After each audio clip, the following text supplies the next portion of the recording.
So, tunahitaji milioni 20 leo hii ili liweze kukamilika. Saumu alishapumzi ndefu akiwa anatazama korido ndefu ya hospitali na mbele yake akiwa nesi aliyekumwambia ukweli ambao ulikuwa ni mchungu kwake. Alivalia nguo zake za kidato cha 6, bado alikuwa anahitaji kusoma, lakini ikiwa bibi yake amelala kitandani akiwa na maradhi makubwa yanayomkabili akihitaji operation ya haraka. Sawa nesi, nitajitahidi kuzipata. Uwezekano bibi yako kusurvive kwa kesho bila operation kufanyika leo ni mdogo sana. Kwa nini usikae naye tu karibu ili hapana, bibi yangu hata kufataishi.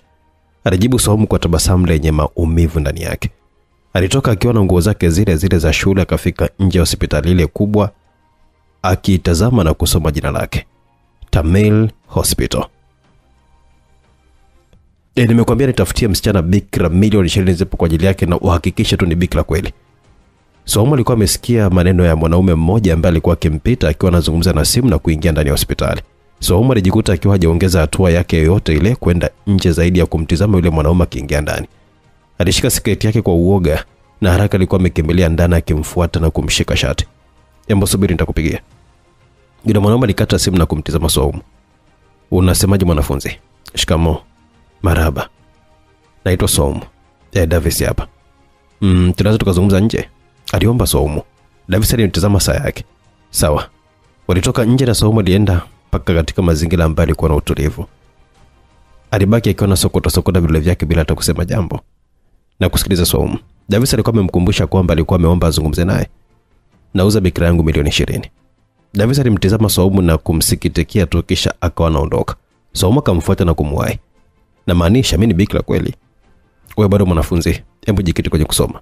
Saumu alimnyang'anya simu Davis na kuandika namba zake. In case kubadilisha mawazo yako nipo tayari, la isizidi leo. Saumu kaondoka akiweka begi lake la shule vizuri. Hii ni sare ya advance. Vitu vya siku hizi havina adabu kabisa hivi. Hivi hata kina miaka 19 kweli hiki.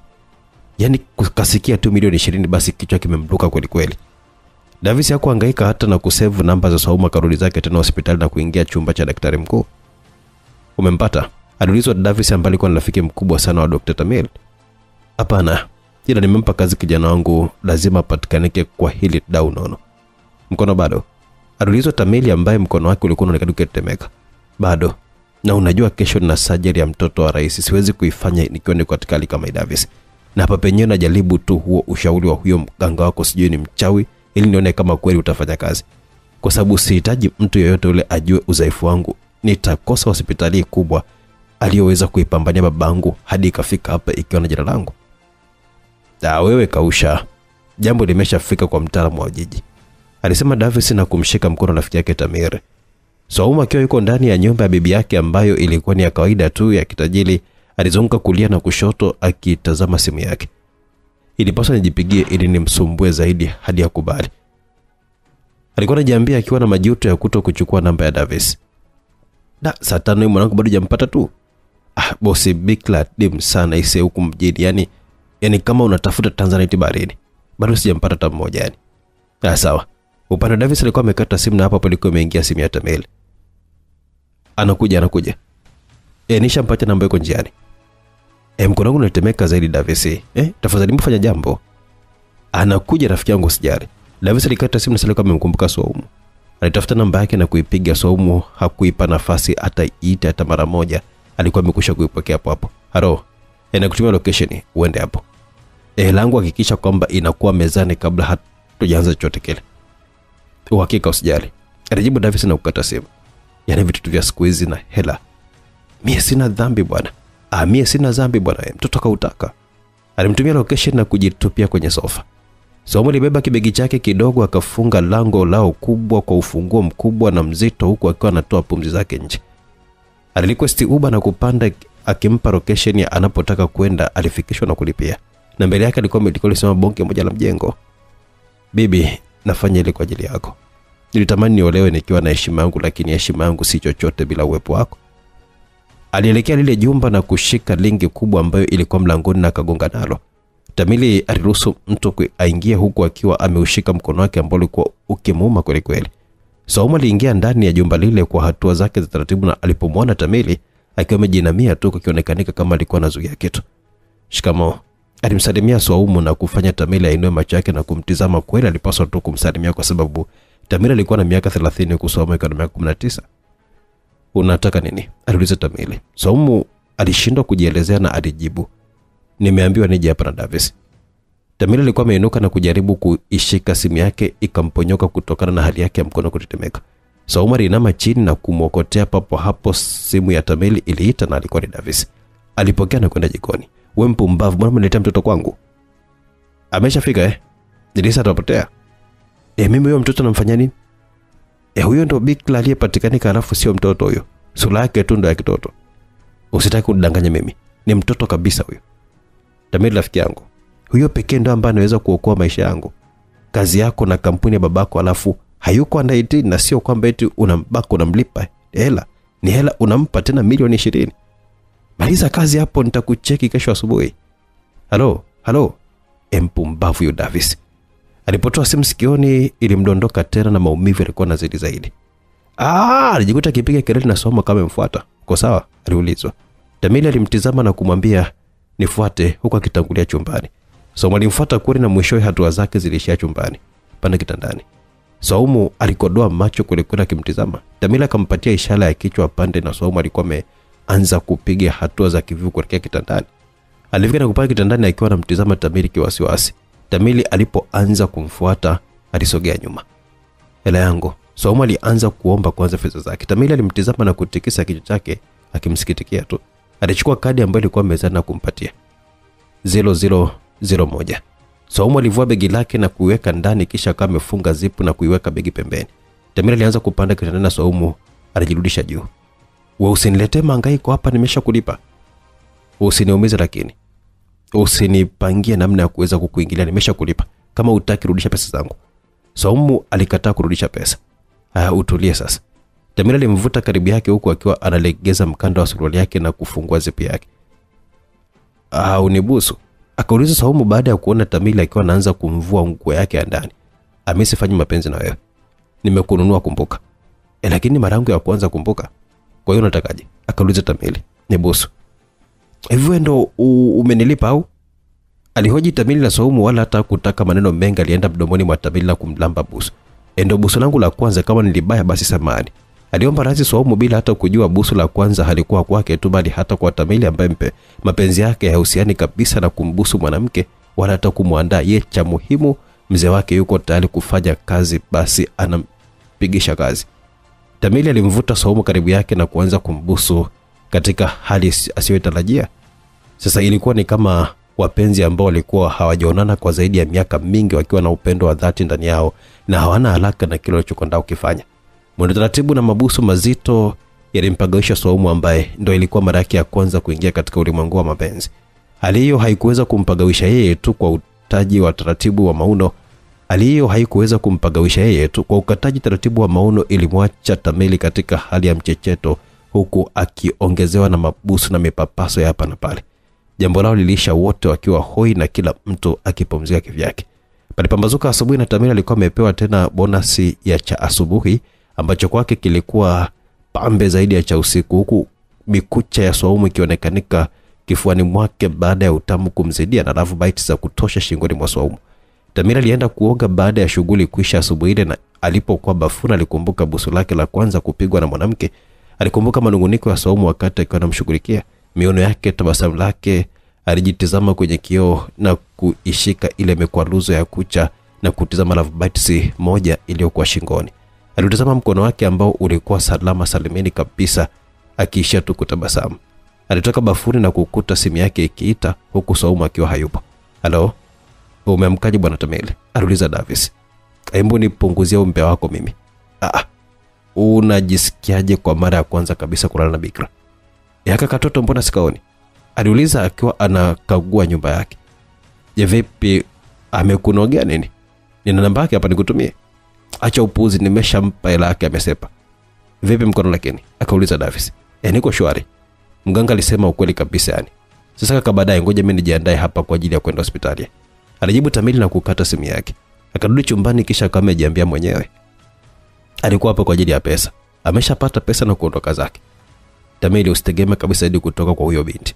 Wakati yeye akiwaza hivyo, huko Swaumu alikuwa ameingia ndani ya hospitali ya Tamil. Nesi, nimeshapata pesa, mfanyie sasa. Nesi alimtizama Swaumu na kutabasamu.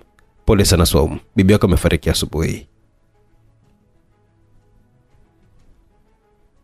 Bibi yangu amefariki? Akauliza Swaumu akiwa anairudia kauli ambayo hakutaka kuisikia kabisa yani. Aliingizwa mochwari ambako mwili wa bibi yake ulikuwa ukiandaliwa kwa ajili ya kuingizwa ndani ya jokofu. Huu ujumbe alikuachia. Alipewa barua Swaumu na alipokea akiwa bado na masikitiko makubwa. Aliusogelea mwili wa bibi yake na kuangua kilio cha ajabu sana.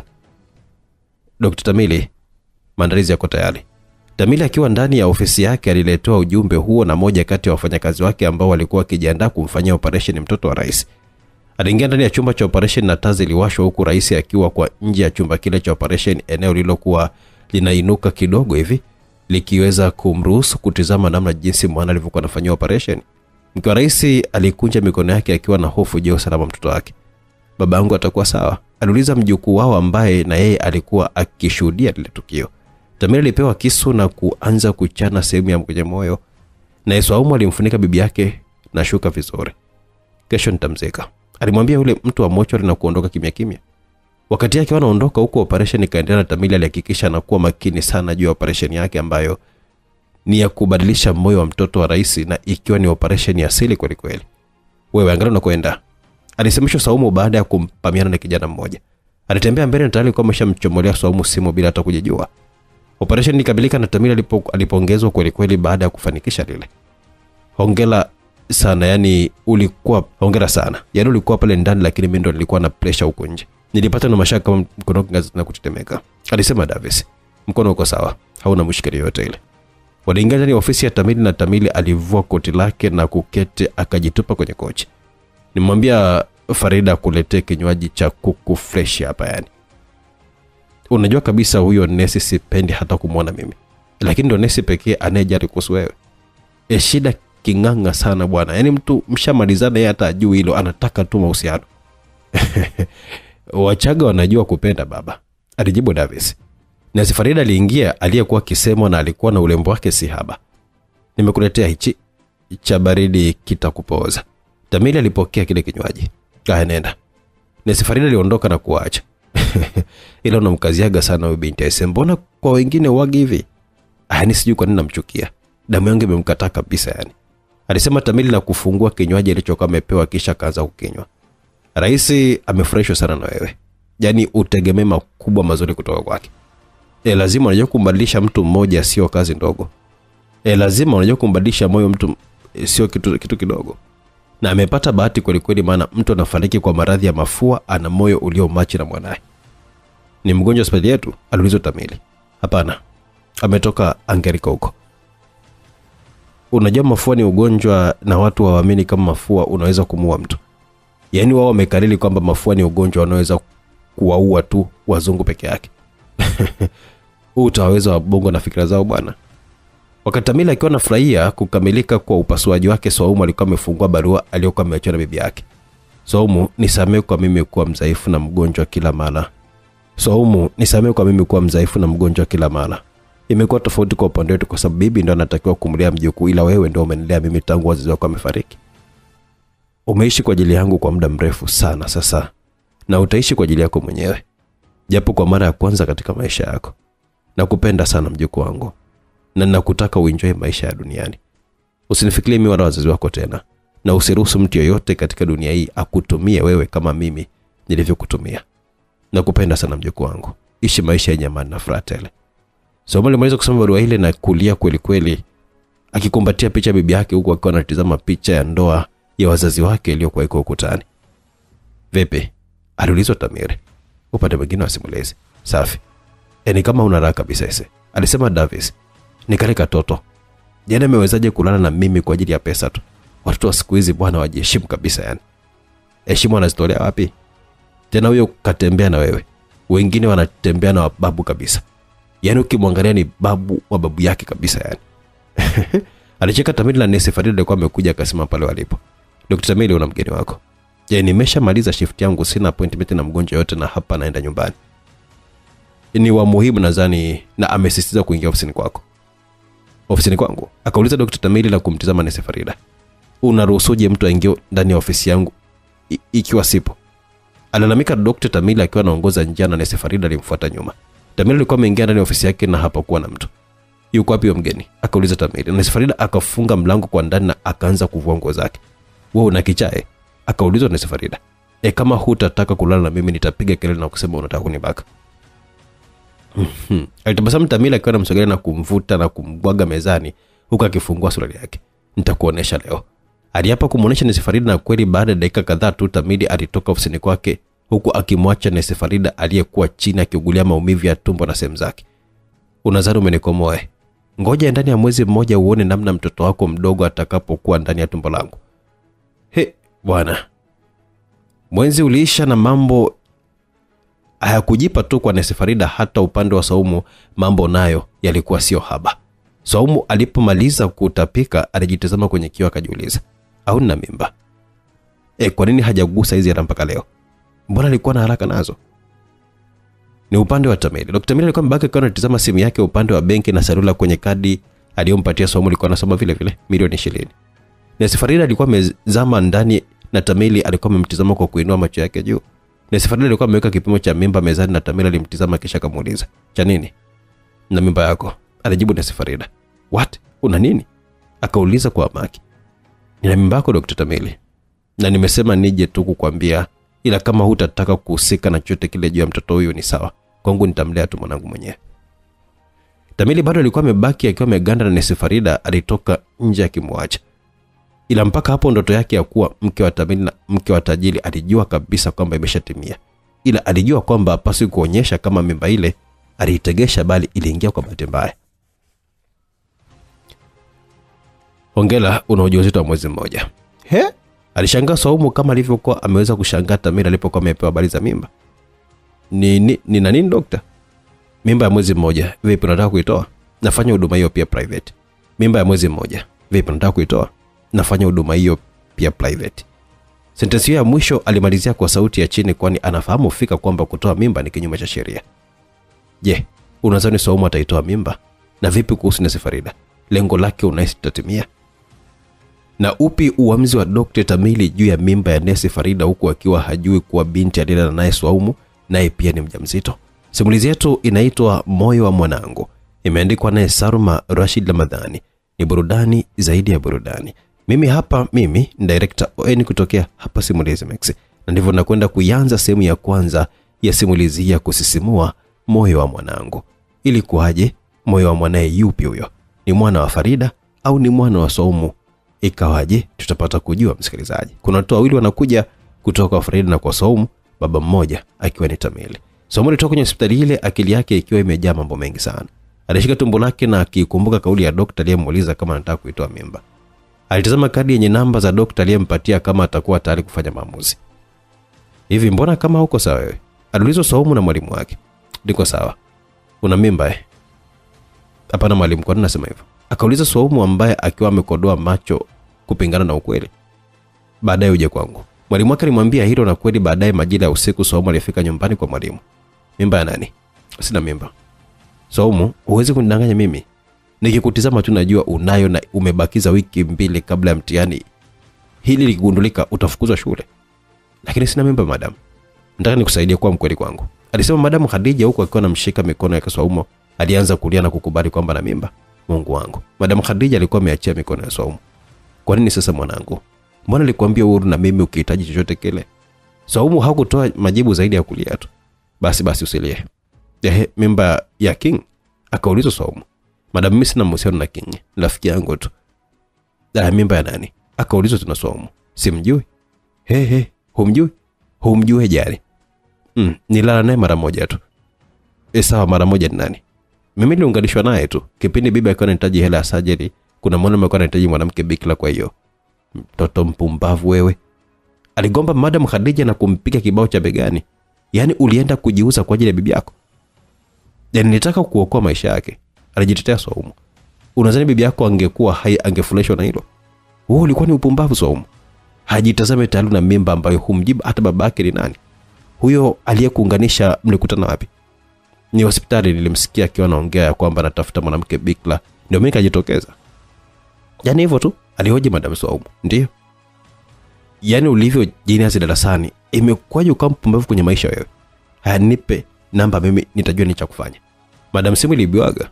Alijibu Saumu na kumfanya Madam Khadija aishiwe pause. Na mlikutana guest? Hapana. Sijui ni nyumba gani, ilikuwa ni usiku sana hata sikumbuki jina la huyo mtu. Hapana, sijui ni nyumba gani, ilikuwa ni usiku hata sikumbuki. Jina la huyo mtu niunganisha ni Davis. Sasa jiji hili lina Davis wangapi lakini? Hebu tuachane nayo kwa namna jinsi ulivyo, yani rahisi sana mtu kukuona kwamba na mimba. Sasa hizi wiki 2 zote zilizobakia hutaenda shuleni na utakaa hapa kwangu. Nitaenda kutafuta kibali cha wewe kuwa nje ya eneo la shule. Nitaweka tu ugonjwa siku za mtihani, watakupa tu dharura kwa sababu watajua kwamba unaumwa. Umeichapa hatimaye imo. Davis alimwambia rafiki yake, au mwanamke mimi sijawahi kumpenda kabisa, na swala la kubeba mtoto wangu ndo linanichanganya vibaya mno yani. Barani kuishi na mwanamke usiyempenda kwa ajili ya kumlea mtoto tu. Mbona hiyo kazi unayo? Alisema Davis, na Tamila alikuwa ametikisa kichwa chake. Yaani nahisi kama vile kuna kitu kizito kichwani mwangu. Nashindwa hata kugeuza shingo yangu vizuri. Nakuelewa, ila mnaweza kuishi tu kwa ajili ya kumlea mtoto. Huna haja ya ndoa. Au dem namjua namsikia. Ana manjekeka yake kibao, yani hapo ameshanikamata sifurukuti kabisa yani. Aya baba, karibu kwenye ndoa. Davis alimkaribisha Tamila. Wewe nao una ndoa gani? Hiyo yako nayo ni ndoa na uche chekundu. Mwanamke yuko wapi huko, sijui mwezi wa ngapi hata mjaonana. Tushakubaki kila mtu afanye mambo yake. Hakuna kufuatana, cha msingi ni cheti changu kinasoma nimeoa, hivyo napata mikopo naye anapata mikopo yake, basi tumemaliza. Ila ndio ni ajabu sana hisi. Yaani kila mtu nyumba yake na mnasema kwamba jeni wana ndoa. Sasa kama akinimisi anakuja kwangu anakaa hata siku 10 alafu anarudi kwake, na mimi nikiamua namshtua tu bana.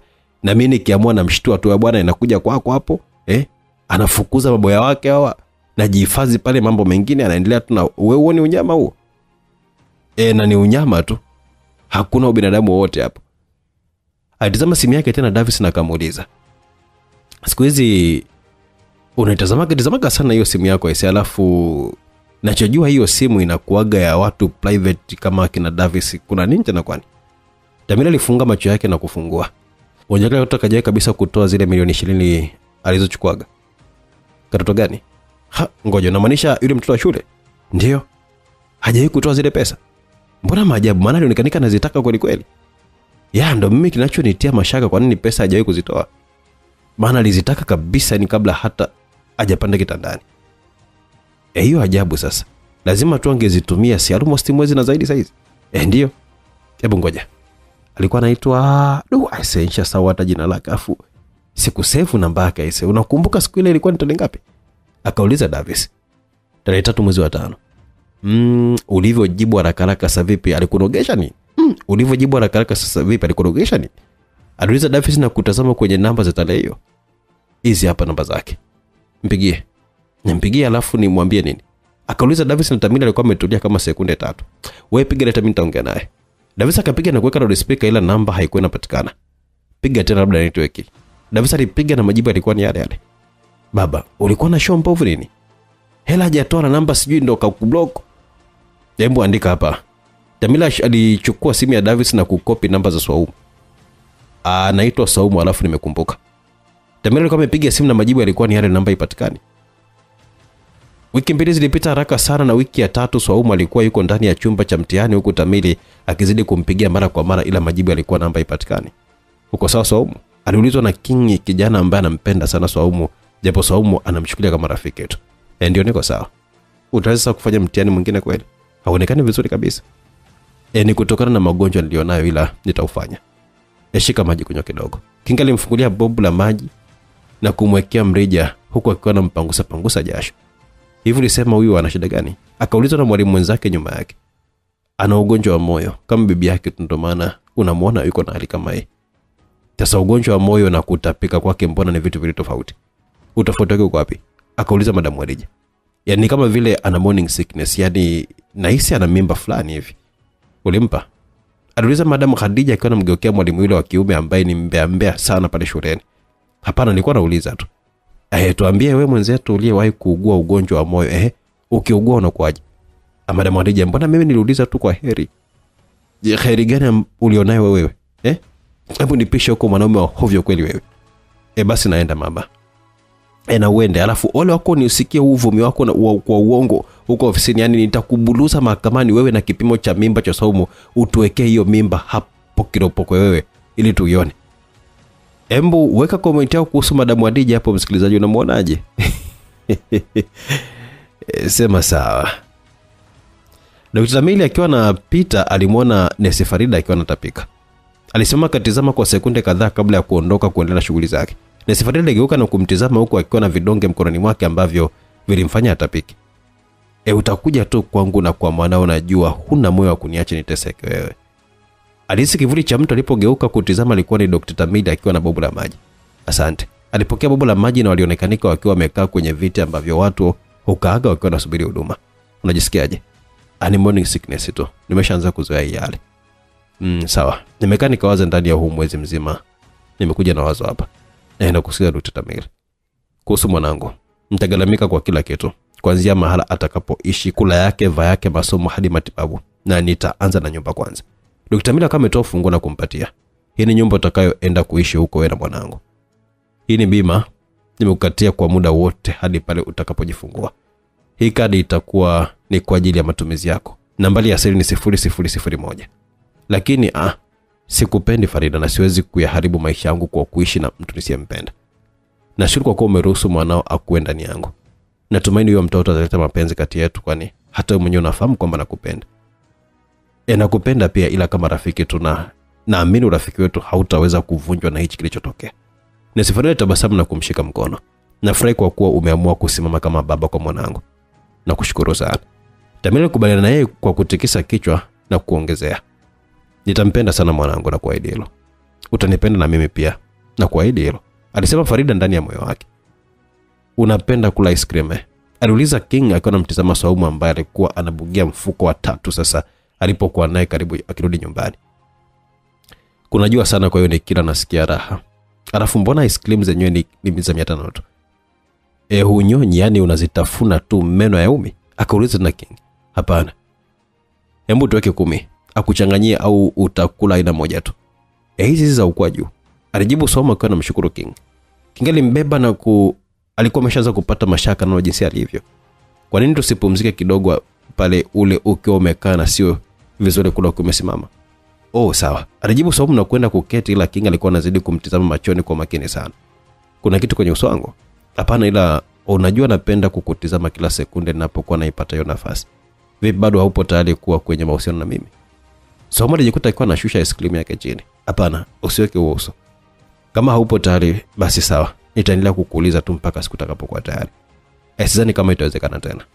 Kwa nini nasema hivyo? Alihoji King na Saumu hakuweza kutoa jibu la moja kwa moja, ila alimwambia, wewe ni mwanaume mzuri sana. Binti kama mimi sikufai hata kidogo. Hujawahi kuwa binti mbaya mbele zangu Saumu, wala hutawahi kuwa mwanamke mbaya milele pia. Wewe hujui tu, ila tayari nimeshayaharibu maisha yangu. Alisita Saumu na kushika tumbo lake akimtazama King. Nina mimba? Tabasamu la King lilifutika usoni mwake. Kifuko cha ice cream alichokuwa amekibeba kilimdondoka nacho, macho alikuwa amemtoka kweli kweli. Una nini? Na hata siviji baba mtoto, alisitiza Saumu. Hiyo ndo sababu ya kukuambia binti kama mimi sikufai mwanaume mwema kama wewe. Tafadhali naomba usike matumaini yako yote kwangu. Saumu aliinuka na kuokota ule mfuko wa ice cream. Asante, ila natumaini utabaki kimya kuhusu hili. Nataka tu nifanye mtihani, kisha kuliko bakia baada ya mtihani Mungu ataamua hatima yangu na mwanangu.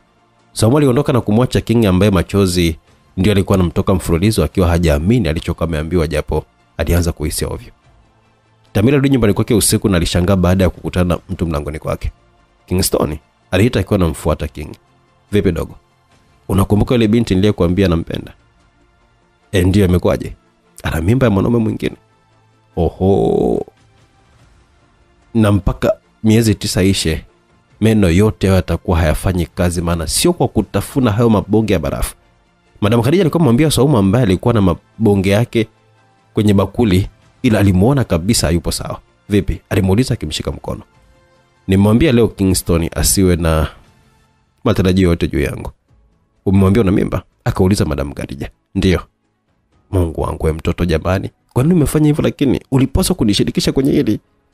Hamjibu baba mtoto. Huo ni uongo. Sasa hakuna mwanamke ambaye hajui mimba amepewa na nani. Lakini ngoja, una uhakika kama ana mimba kweli? Akauliza Tamil.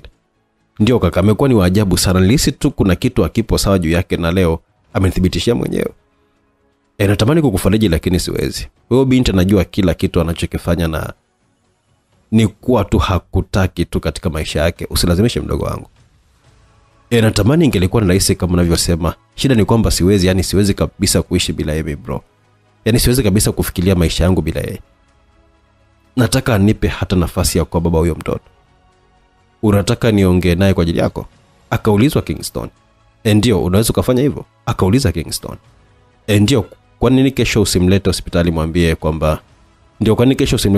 mwambie kwamba huna uhakika kama ana mimba, hivyo uje naye hospitali ili kuja kuthibitisha.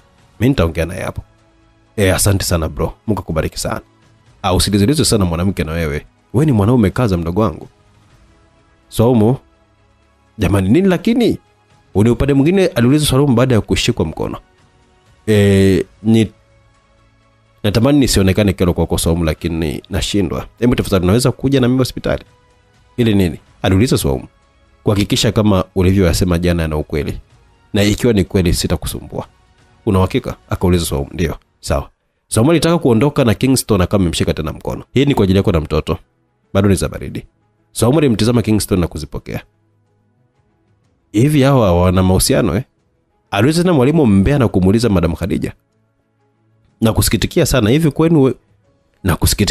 wewe kwenu wengine wote wanawake wewe ndo wa kiume tu Umejuaje? Kwa sababu una elementi za kike mwanzo mwisho. Hivi kuna jambo ambalo umeshawahi kuliona ukaacha kulitolea comment wewe? Alafu comment zako negative tu yani. Siku hizi 2-3 ni kama vile unamtetea sana ubinti na kama kuna jambo hivyo naficha. Alivumbue. Alijibu Madam Khadija akiwa anamsindikiza na mfyonzo kisha kaondoka. Muda wa kufanya mtani ulipofika, Samuel alizana Kingston hadi kwenye hospitali ya Tamil. Bro, tuko nje. Ndio tunaingia hapa. Sawa, nyokeni ofisini kwangu moja kwa moja. Dr. Tamil, kuna emergency, ni mgonjwa wa asthma na anakaribia kujifungua, pia ni kama amepata heart attack. Yuko wapi? Akauliza Dr. Tamil na kumkimbilia mgonjwa huyo wa emergency. Wakati huo nao Saumu na Kingston walikuwa wakiingia ndani ya lango. Mbona una wasiwasi? Aliuliza Kingston. Hapana sina. Alijibu Saumu na kuongezea. Hospitali alifia bibi yangu. Nakumbuka, samani kwa kukuleta hapa kama hauko comfortable, kwa nini tusi? Hapana usijali. Twende tukafanya vipimo. Sawa, kaa hapo nakuja. Kingston alikuwa amemwacha Saumu nje na kuingia ndani ya ofisi ya Tamil, lakini hapakuwa na mtu. Samani yuko wapi huyo? Alimuuliza nesi. Amepata kesi ya emergency hivyo, ameiendea. Atachukua muda gani? Ni kesi nzito kidogo, kwa hiyo sifahamu atachukua muda gani. Kingston alikuwa ametoka na kumtazama Saumu. Najisikia vibaya, sitaki ukaa hapa muda mrefu.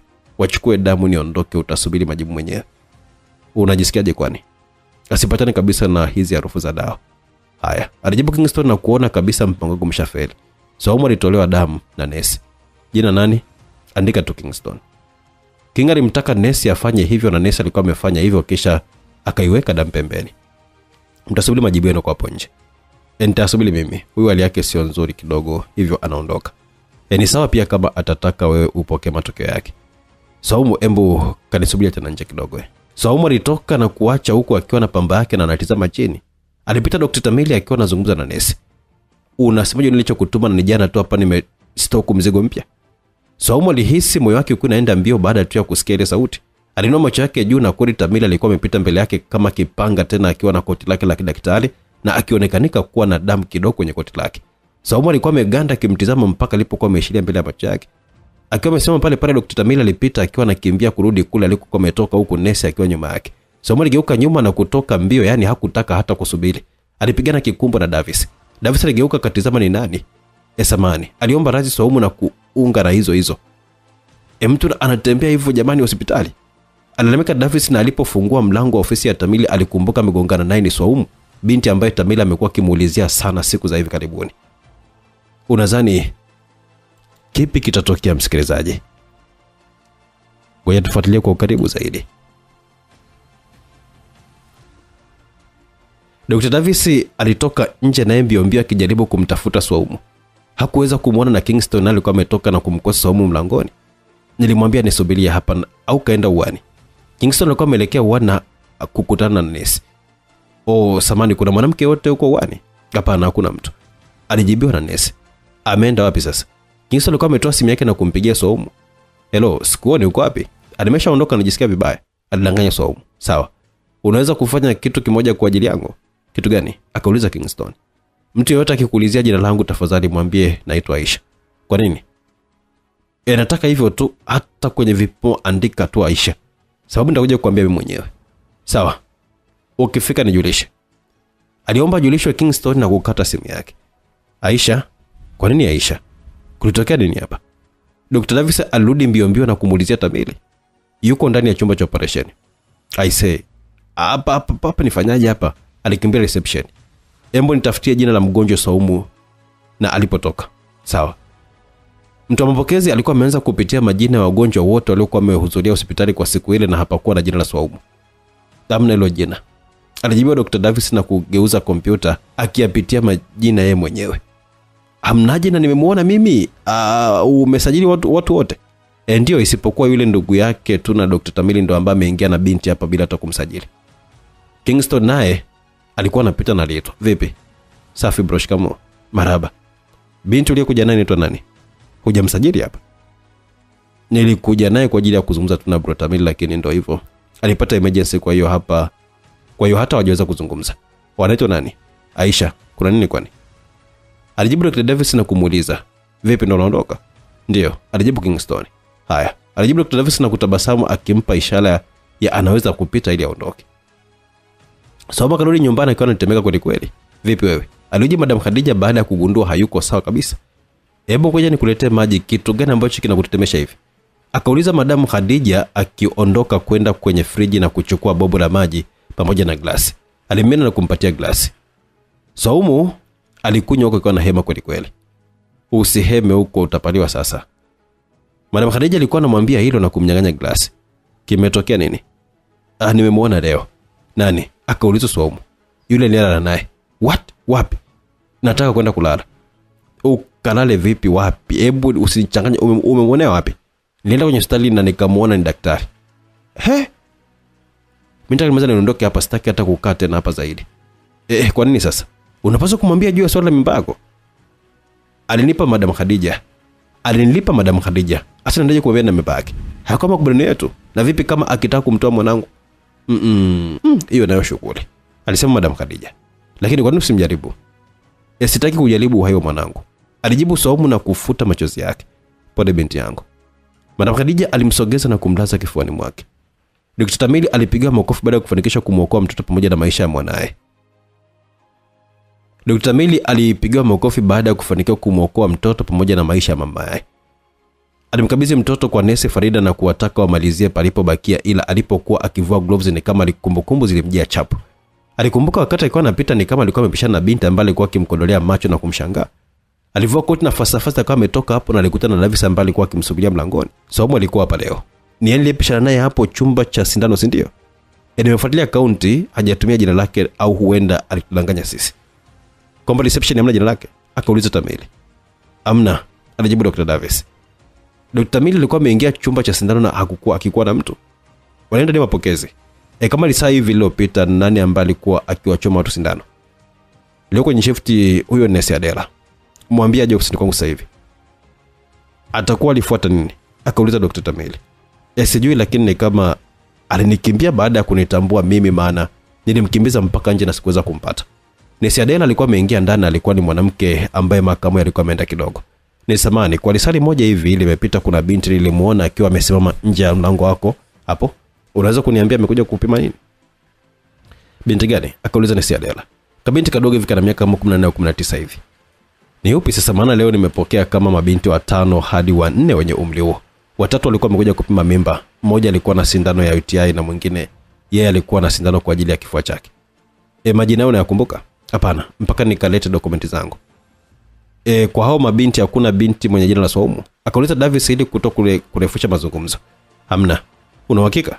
Ndio. Wote majina yao hakuna jina la Swaumu, labda kama yule aliyokuwa amekuja na mdogo wako Kingston. Yule anaitwa Aisha, alidakia Dr. Davis. Basi hakuna Swaumu. Asante sana Nesi Adela. Na samahani kwa usumbufu.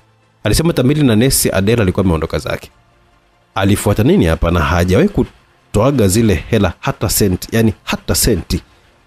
au ni miongoni mwa waliokuja kupima mimba? Unataka kusema ana mimba yangu? Aliuliza Tamili. Sijasema, nimeashumu tu, maana zile mbio alizokimbia nazo ni zile za uoga kabisa zile. Sijui kwa nini nilikuwa ni mjinga hivyo hadi sikuweza kumuona. Aligundua bwana hospitali yake ilikuwa na teknolojia ya kisasa, na moja kati teknolojia hiyo ya kisasa ilikuwa ni kamera. Wote walitimulia mbio kwenye control room na kumkuta mlinzi akiwa yuko pale ndani. Nataka nitazame kamera kwa namba 4. Sawa boss, kuanzia saa ngapi? Kama saa moja iliyopita. Mlinzi alikuwa amefanya kazi yake na kwa sekunde kadhaa tu alikuwa ameweza kumuonyesha embo mbele kidogo. Alipeleka hadi sehemu husika ambayo Dr. Tamili alikuwa anapita na yule nesi. Si unamuona ni huyu hapa? Tamili alimwambia Dr. Davis. Ndio ni yeye. Alafu nilirudi tena baada ya dakika moja tu. Walimuona Swaumu akiwa amesimama pale pale kama ameganda kwa mshtuko, hofu na mshangao. Huyu ni mimba huyo. Unaona alivyoshangaa? Akauliza Davis. Tamili alijiona kirudi tena ndani ya chumba alichokuwa mwanzo, na baada ya yeye kurudi tu hapo Swaumu alikuwa amefungulia mwendo wa mbio. Huyo kauli Tamili ilikuwa imekatwa baada ya umeme kukatika na kutokea shoti iliyoweza kulipua switch za control room. Ni nini? Ni shoti boss. Nadhani kila kitu kimekufa hapa. Nini? Kila kitu ukimaanisha nini? Tulikuwa tunaangalia hapo dakika hizi tunasemaje kwamba kila kitu kimekufa? Kama nilivyosema ni shoti boss wangu. Alisizana kuwasha taa kwenye simu yake kwani palikuwa na giza. Kwa hiyo haiwezi kuwa restored. Aliuliza Davis. Hapana. Sasa mnakuaje wazembe hadi kunapiga shoti? Amesihusika na masuala ya umeme. Unahusika na nini mpumbavu? Aliuliza Tamili akiwa anataka kumvana Davis akamzuia. Alimtoa hadi nje na jengo zima halikuwa na umeme. Watu nao walikuwa kitoka nje kwani shoti ilikuwa ni kubwa kweli kweli. Yule binti alikuwa hapa sasa hivi. Hapa mbele pembeni yangu, na nimepita mara 2 bila hata kumgundua. Sasa naona kabisa kwamba naenda kumkosa milele. Tulia, tutampata tu, na kama na mimba yako basi ndio rahisi zaidi kwa sababu atarudi tu hapa kuja kukutafuta. Davis alikuwa amemtia moyo rafiki yake huyo, huko akiwa anamtaka watoke nje ya jengo kwani sio salama. Wakati wakiwa wanaongea hayo hawakufahamu kwamba nesi Farida aliweza kuyasikia maongezi hayo. Kumbe una mwanamke mwingine tofauti na mimi, ndio maana hunitaki wala hutaki hata kumpa nafasi mtoto wangu alelewe na sisi kama wazazi wake. Sawa, nitakuonyesha.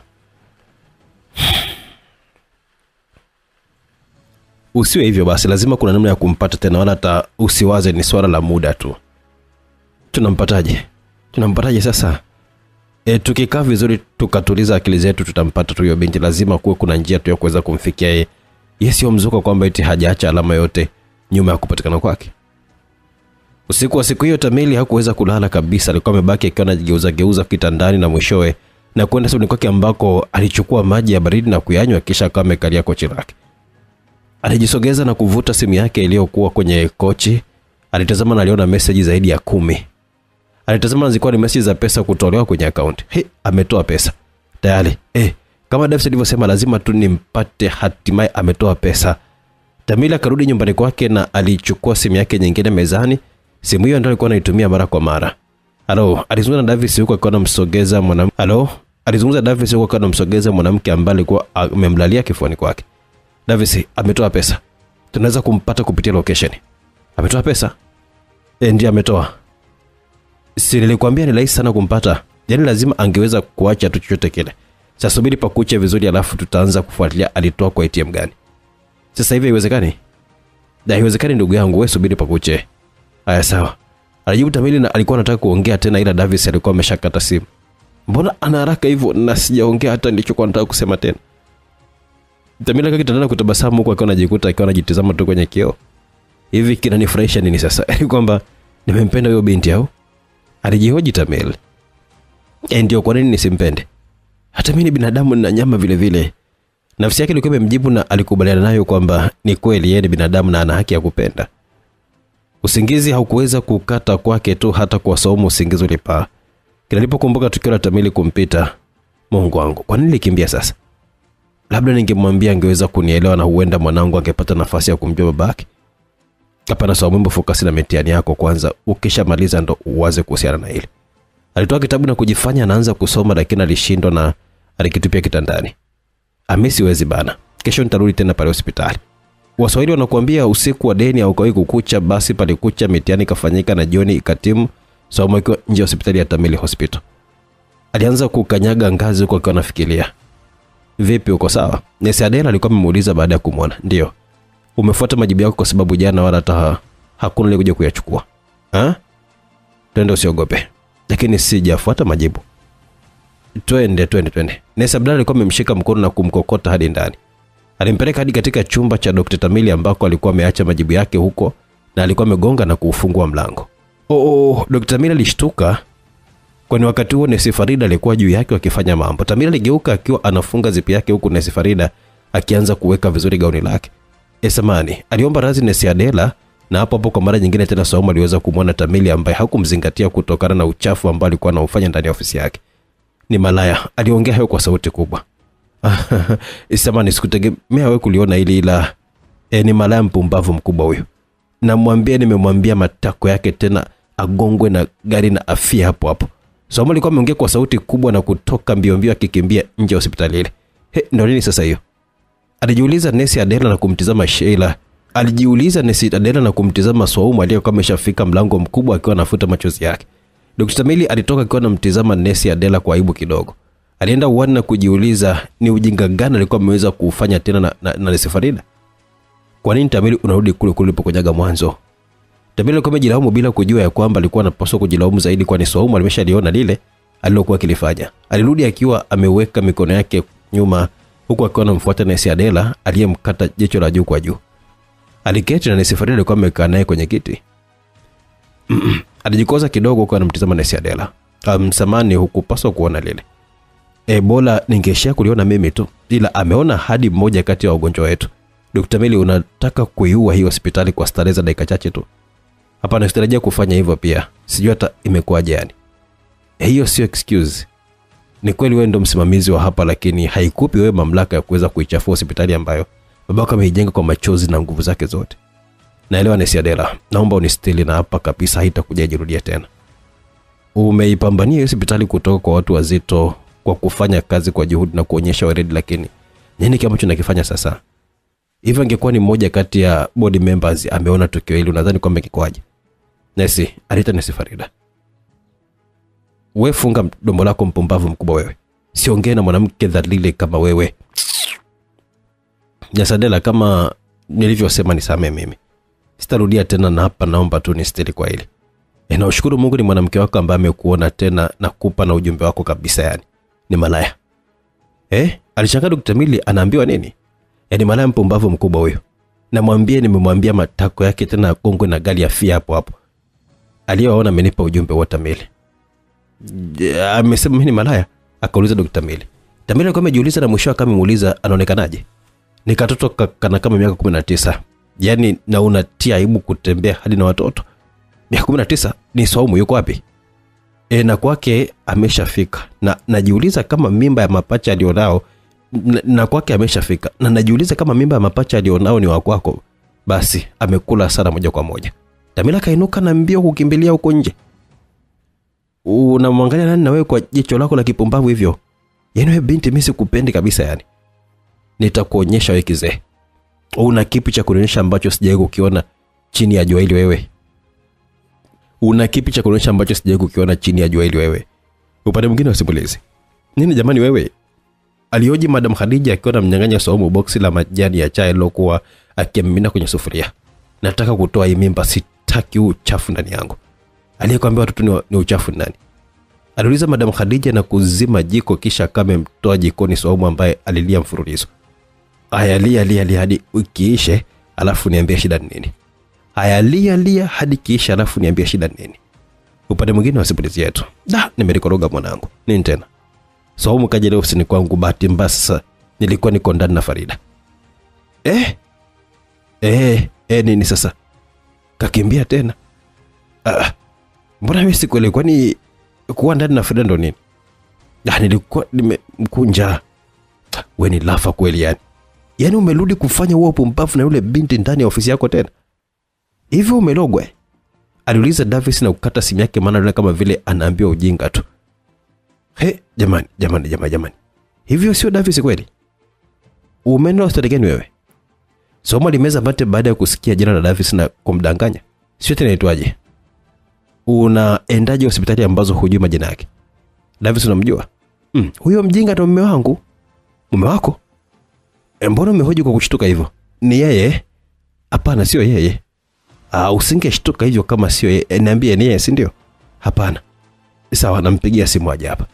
Madam, sio yeye kweli? Sawa, nampigia aje akuone hapa, yani na nitamvunja. Hapana, usimpigie. Hayakuwa mkweli kwangu. Sio yeye, na kuapia sio yeye kweli. Anaitwaje sasa? Mimi simjui jina lake. Davis ndo ambaye niunganisha kwake. Mungu wangu, ni Tamel. Mimi si jina lake kweli, Madam Khadija, sikudanganyi. Madam Khadija alikuwa mtizama na aliona. Madam Khadija alimtizama na kuona, anasema kweli haogopi tena. Alitoa simu yake na kupekua picha, kisha kumuonesha picha ya Davis akiwa na Tamel. Ni huyo Soma katikisa kichwa chake. Maskini mwanangu wewe. Yani mikubuhu hii iliyoshindikanika hapa ulimwenguni ndo umeenda kukutana nayo. Na nilikuwa na shida na ile ya bibi Madam Khadija, ndio maana nikafanya hivyo. Leo nilienda hospitali kule kumwambia kwamba na membaki kama ulivyoshauri. Nikamkuta nafanya mapenzi na nesi ofisini kwake. Dawa mbwa, unazani wana adabu haya? Yanaweza kufanya mapenzi hata katikati ya njia panda hapa, yani ni kama ndo kilichowaleta duniani kubadilisha wanawake tu washenzi hao. Nataka kuondoka hapa. Unataka kwenda wapi binti yangu? Nitaenda kijijini kwenye nyumba ya wazazi wangu.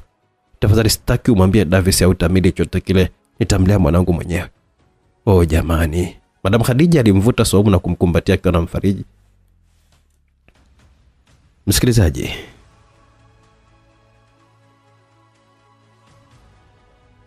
tuishie hapa katika sehemu ya kwanza ya simulizi yetu Moyo wa Mwanangu. Kumbe ni mapacha. Kwa ni wanangu au ni mwanangu? Lakini sawa, mwandishi kasema moyo wa mwanangu na sio wanangu. Lakini tumepata kuona kwamba huyo bibi wa kuitwa Saumu ana mapacha tumboni mwake. Ilikuwaje, ikawaje? Usikose kuwa nami katika sehemu ya pili ya hii simulizi ya Moyo wa Mwanangu. Imeandikwa na Saru Rashid Ramadhani. Inasimuliwa na director Owen kutokea hapa Simulizi Max. YouTube channel Simulizi Max, WhatsApp 0677 062 012. Ukijapo na kuna ipata simulizi mpaka mwisho kabisa bila kusubiri. Tukutane katika sehemu ya pili kuendelea na simulizi yetu. Mpaka wakati huo, bye bye.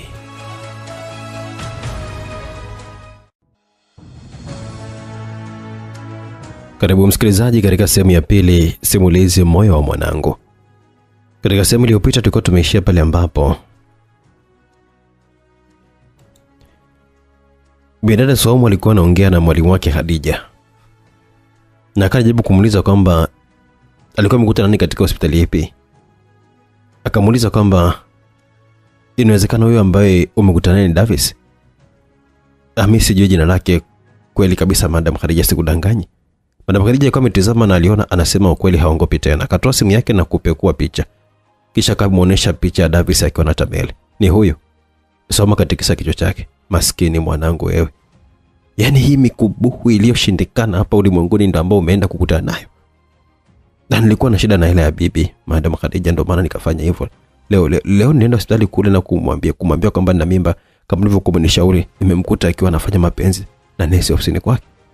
Wambo, unadhani wana adabu haya yanaweza kufanya hata mapenzi katikati ya njia panda? Yani ni kama ndio kilichowaleta duniani kubadilisha wanawake tu washenzi hao. Nataka kuondoka hapa. Unataka kwenda wapi binti yangu? Nitaenda kijijini kwenye nyumba ya wazazi wangu. Tafadhali sitaki umwambie Davis au Tamili chochote kile. Nitamlea mwanangu mwenyewe. Jamani. Madam Khadija alimvuta Saumu na kumkumbatia akiwa anamfariji. Simulizi yetu Moyo wa Mwanangu, msikilizaji, imeandikwa na Saru Rashid Ramadhani. Inasimuliwa na director ni kutokea hapa Simulizi Max. YouTube channel Simulizi Max, WhatsApp 0677 062 012. Tunaendelea na simulizi yetu Moyo wa Mwanangu. Alafu wewe upumbavu mwingine unajitakiaga mwenyewe. Dr. Davis alikuwa anamsemesha Dr. Tamili na kumweka kibao cha kichwani, kwani kwa umri yeye alikuwa ni mdogo wake. Tamili alimtizama huko akiwa na kuna kichwa chake. Jana tuliongea vizuri kabisa na tukakubaliana kwamba kwa namna yote ile binti atarudi tena hapa.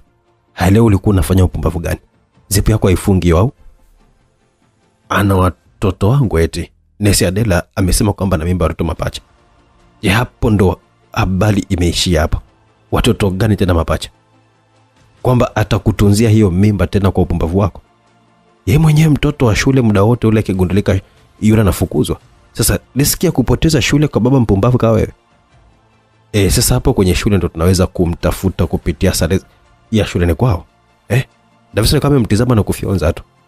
Kesho na malizia mtihani wa mwisho nitaondoka. Upande mwingine wa simulizi. Lakini kwa nini tusikae hapa wote hadi pale utakapojifungua?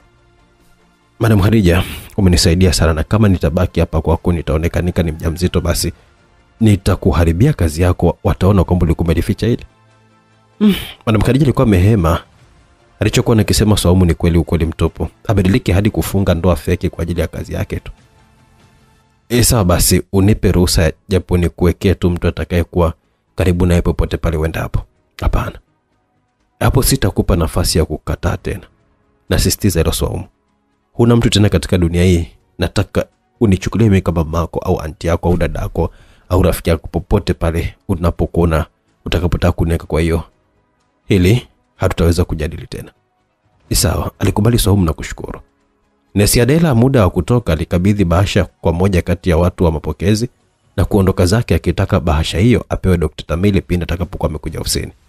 Nesi Frida alikuwa kwa nyuma akimtizama kwa kila alichokuwa anakifanya. Alipopanda taksi akiondoka naye aliita taksi nyingine na kumwamuru amfuate. Kituo cha kushuka Nesi Adela na kufungua geti lake dogo kazama ndani, ila kabla hajalifunga kasukuma kwa nguvu na kaingia Nesi Frida akiwa na kijikisu kidogo hivi ambacho hutumika kufanyia operation. Nilikwambiaje? Aliuliza Nesi Frida akiwa hana masiara yote yale usoni mwake. Kwa nini unaingilia kwenye mipango yangu? Unataka kufia mikononi mwangu wewe? Sasa nakupa leo na kesho.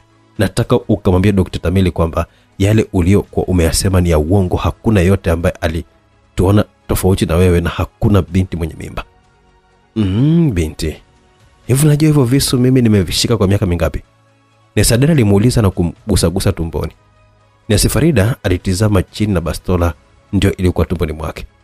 Labda ungeliwauliza wanaonifahamu vizuri, labda ungeuliza wanaonifahamu vizuri kabla ya mimi kuwa nesi nilikuwa na ndio jipange kuja kuvamia kwangu kizembe namna hii. Nesi hadi na mimba Dr. Tamili, uwezi kunidhuru. Sasa usinilete kiherere chako kwenye nyumba yangu. Behave mtoto, nitakuharibu. Alafu cha mwisho, siwezi kukaa pale na kuendelea kuona uchafu wenu hivyo. Nimeshaandika barua ya kuacha kazi, nadhani sio wewe wala Tamili mtakao kuwa na hofu tena juu ya asili yenu ndogo chafu kutoka nje. Hayageuka na uondoke, usijaribu tena kuleta kiherere chako hapa.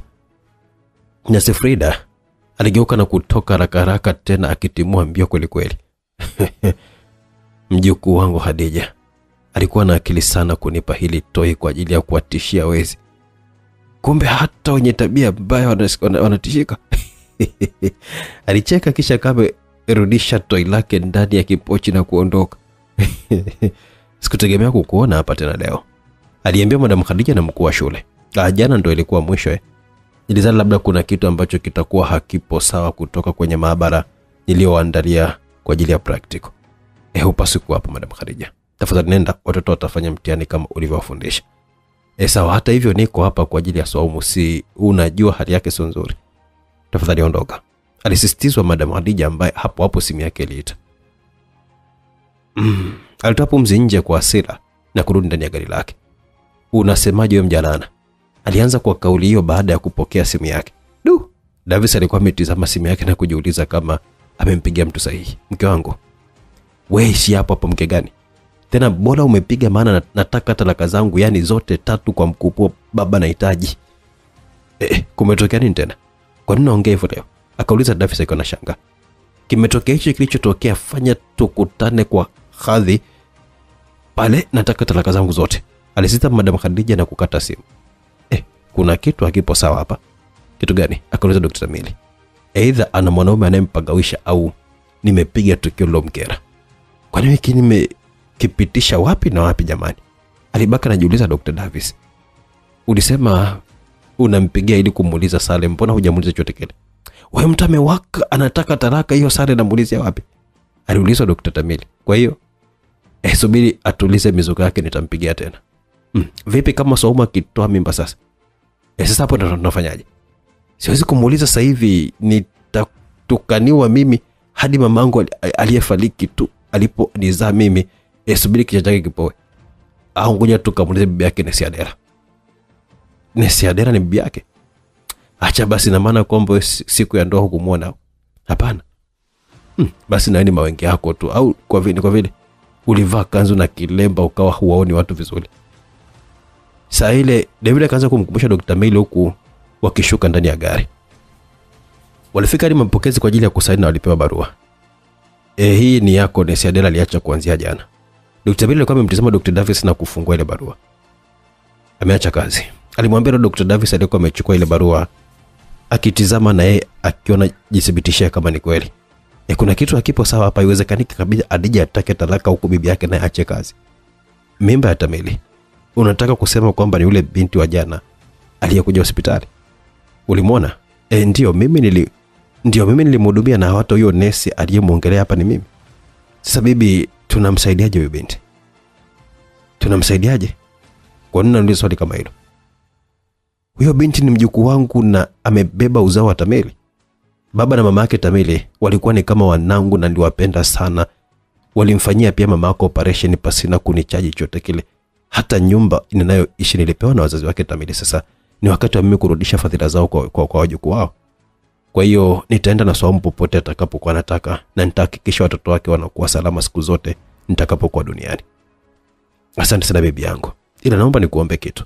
Hapa ni Bi Hadija pamoja na Bibi Adela. Bi Hadija ni Madam Hadija. Ndio.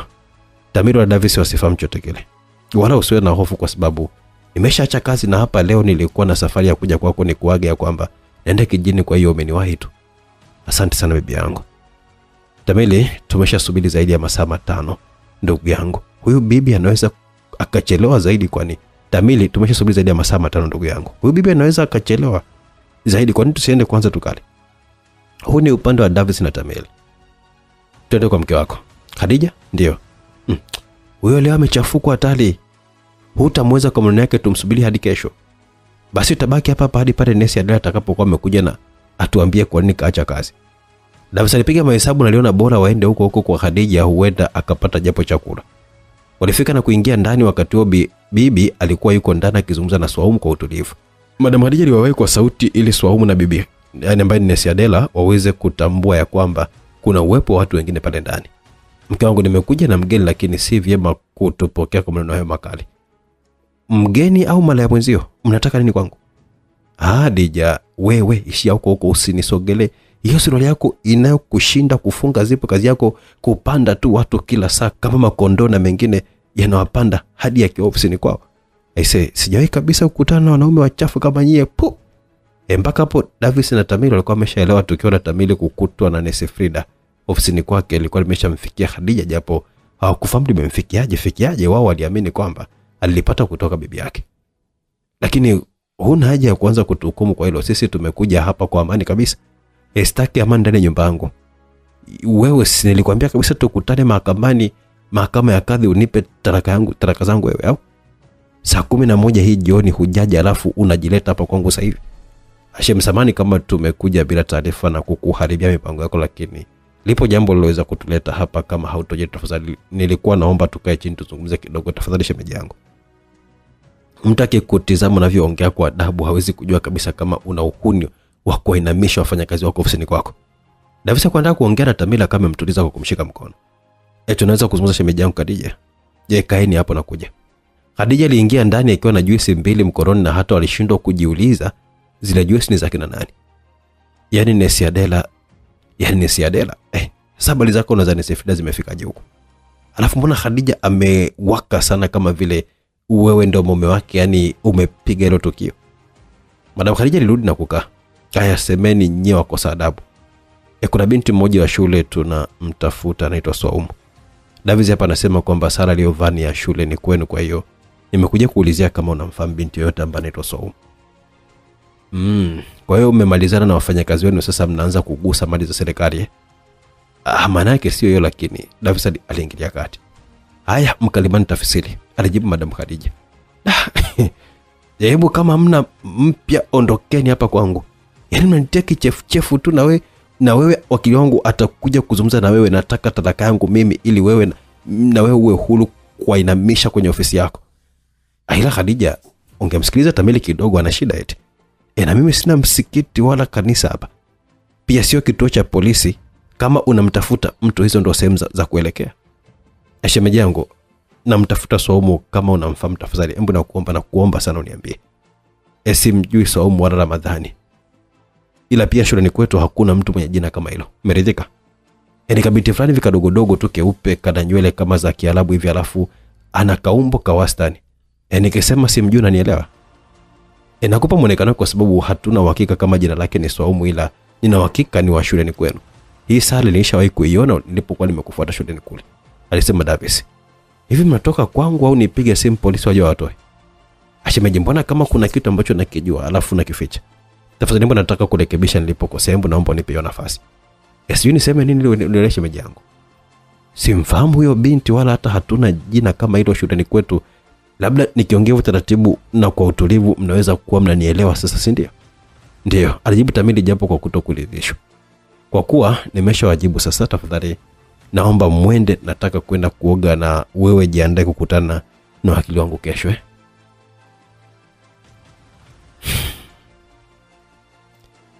Kuna kitu anafahamu huyo, alisema Tamili alipokuwa ndani ya gari la Davis. Hivi hii talaka mbona kama vile ameikomalia sana? Anamaanisha au? Davis alikuwa amechanganyikiwa kivyake na alikuwa inabidi kumuuliza Tamili. Tamili akamtizama na kujua sasa hapo hajiwazie tu mwenyewe, hana msaada. Kingston aligonga katika nyumba ya Swaumu na kujaribu kupiga simu tena, na jibu lilikuwa namba haipatikani. Hodi aligonga zaidi na bado palikuwa kimya. Alitazama mandhari ya nyumba ilivyo na aligundua kabisa kwamba hakuna mtu pale, na sio kwa muda mfupi tu, ni muda mrefu. Kwamba haishi hapa tena. Sasa waga anatokea wapi akija kufanya mtihani? Alijiuliza Kingston. Kwani hapana Madam Khadija, siwezi kabisa kubadilisha mawazo yangu. Mwache tu, ni sawa pia kwa sababu kijijini kijana choenda yeye na mimi naenda huko, kwa hiyo nitaenda kuishi naye hadi pale atakapokuwa amejifungua, kisha nitaendelea na yangu. Nesi Adela alimtaka Madam Khadija amwache tu Swaumu, wala simlazimishe kufanya kitu ambacho hataki. Naenda kujiandaa, alimwambia hilo Madam Khadija na kwenda chumbani. Ni mjamzito huyu, ukimlazimisha kitu anaweza kufanya chochote kile cha ajabu, kwa hiyo wacha tufanye anachokitaka atakapokuwa amejifungua, labda huenda akabadilisha mawazo yake. Basi sawa, alijibu Madam Swaumu. Sitakuwa na mashaka kama atakuwa mikononi mwako, sababu umenilea vizuri na yeye naona kabisa kwamba utafanya vizuri vya zaidi ulivyokuwa umefanya kwangu. Ndio. Zaidi kwa sababu hujaniletea wajukuu wewe. Alicheka Madam Khadija. Tamila alirudishwa kwake na alishangaa kumkuta Nesi Frida mlangoni. Vipi wewe, kwema? Alimuuliza tu pindi alipokuwa amemfikia. Ndio. Karibu. Tamila alikuwa amefungua mlango na kumkaribisha ndani. Nesi Frida alikuwa ameingia ndani na kuketi huko akiwa na shangao ukubwa wa nyumba. Unataka chochote labda? Maji tu. Alijibu Nesi Frida, na Tamila akawa ameelekea kwenye friji kisha kamerudi na bobo la maji pamoja na glasi. Karibu. Asante. Nesi Frida akawa amefungua bobo la maji na kumimina kwenye glasi na kunywa, kishusha chini, na Tamili bado alikuwa akimsubiria ajue amefuata nini kwake. Alishangaa akiwa kimya na kumuuliza tena, umefuata nini hapa? Hamna mtoto amekumisi tu. Alijibu Nesi Frida, na Tamili alicheka kidogo tu. Frida, zani zungumza na wewe na alikuwa anaweka kama umenielewa, si ndio? Ni kweli, lakini vipi mtoto wangu hana haki ya kumwona babake kipindi anapomtaka? Akauliza Frida. Mimba ya mwezi mmoja, tayari mtoto anataka kuniona? Au nadhani mimi sio daktari labda? Akauliza Tamili. Kwa nini unasema hivyo? Unataka kumaanisha naongea uongo? Maamuzi yangu ni yale Frida. Mimi na wewe tutabaki kama wazazi, tuna hakutakuwa na chochote baina yetu. Jana nitaka kukuambia kuna binti na watoto wangu hivyo. Huyo ndiye ambaye atakaye kuwa mke wangu. Tamili akaita Frida akiwa anainuka. Nimekuwa mwazi sana kwako. Mimi sijai kabisa kukupenda, hata wewe unalijua hilo. Lakini huwezi kumchukia mwanangu kwa kuwa unipendi mimi. Sijasema namchukia mtoto. Basi unapaswa kumpa malezi ya wazazi wote wawili. Siwezi sasa kufanya hivyo, na nilishakwambia kabisa siwezi kujifunga mimi kuishi na wewe ile hali sikupendi. Ina maana unipendi kiasi cha hutaki hata kujaribu kuishi na mimi? Frida, we uko sawa na mtoto. Kichangu sasa hivi akipo sawa poa kabisa. Sijui hata watoto wangu wengine wapo wapi na mama yao.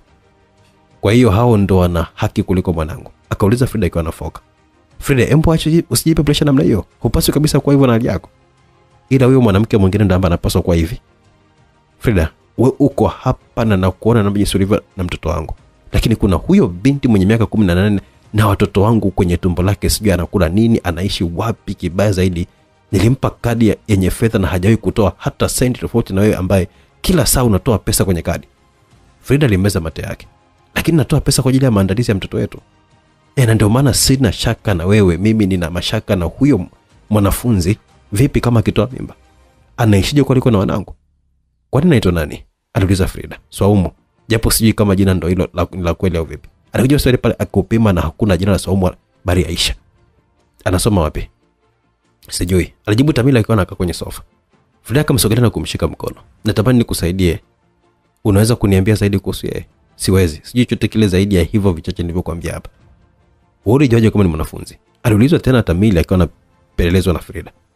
Alikuja na nguo za shule. Davis anazifahamu na ni sare za advance zile. Advance ipi? Maana zipo chache sana hapa mjini. Tunaweza kumpata huko. Tamila akamtazama Frida na aliona kama vile ana kitu cha kumsaidia. Unamaanisha nenda shule kwao? Hapana, nitaenda mimi. Na hakuna atakayejua chochote kile, kwa hiyo waweza kuniambia tu ni advance gani? Tamila akampigia simu Davis. Davis, shule mkeo inaitwaje? Sijui Martini. Sawa, asante. Amesema inaitwa Marti au Martini. Ni Marti. Nafahamu mahali ilipo. Tunaweza kwenda kesho tukamtizame. Kwa nini unafanya yote?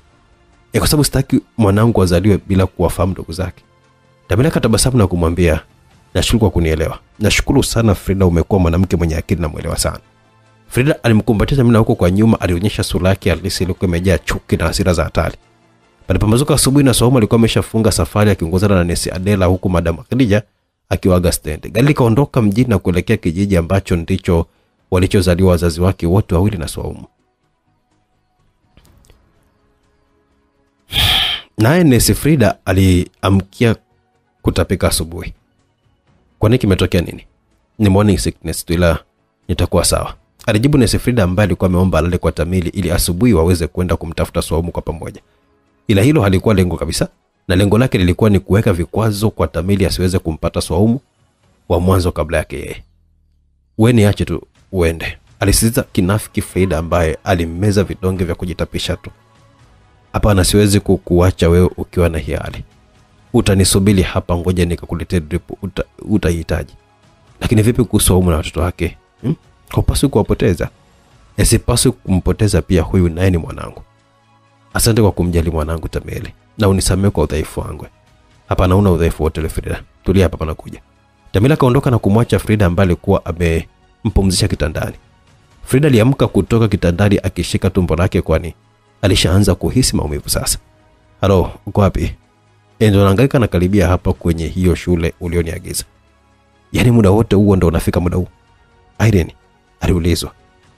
Wewe mwanamke wewe, nilikuwa na danga langu jana usiku. Ulitaka nikurupuke asubuhi kabla ya kumaliza nalo, ungenilipa wewe? Hivi mdogo wangu, uelewe kwamba hili dili ni kubwa sana. Unalichukulia poa tu eti? Nakwambia hili dili linaenda kubadilisha maisha yetu complete. Cha muhimu ni kuhakikisha kwamba tunacheza tu vizuri. Usinipeleke. Wewe ushanipa story, palipobakia niachie mimi, sawa? Sawa, ila ninapata mashaka kama Tamili atamwagiza Davis aende na afiki kabla yako. Wewe mweke bize hapo.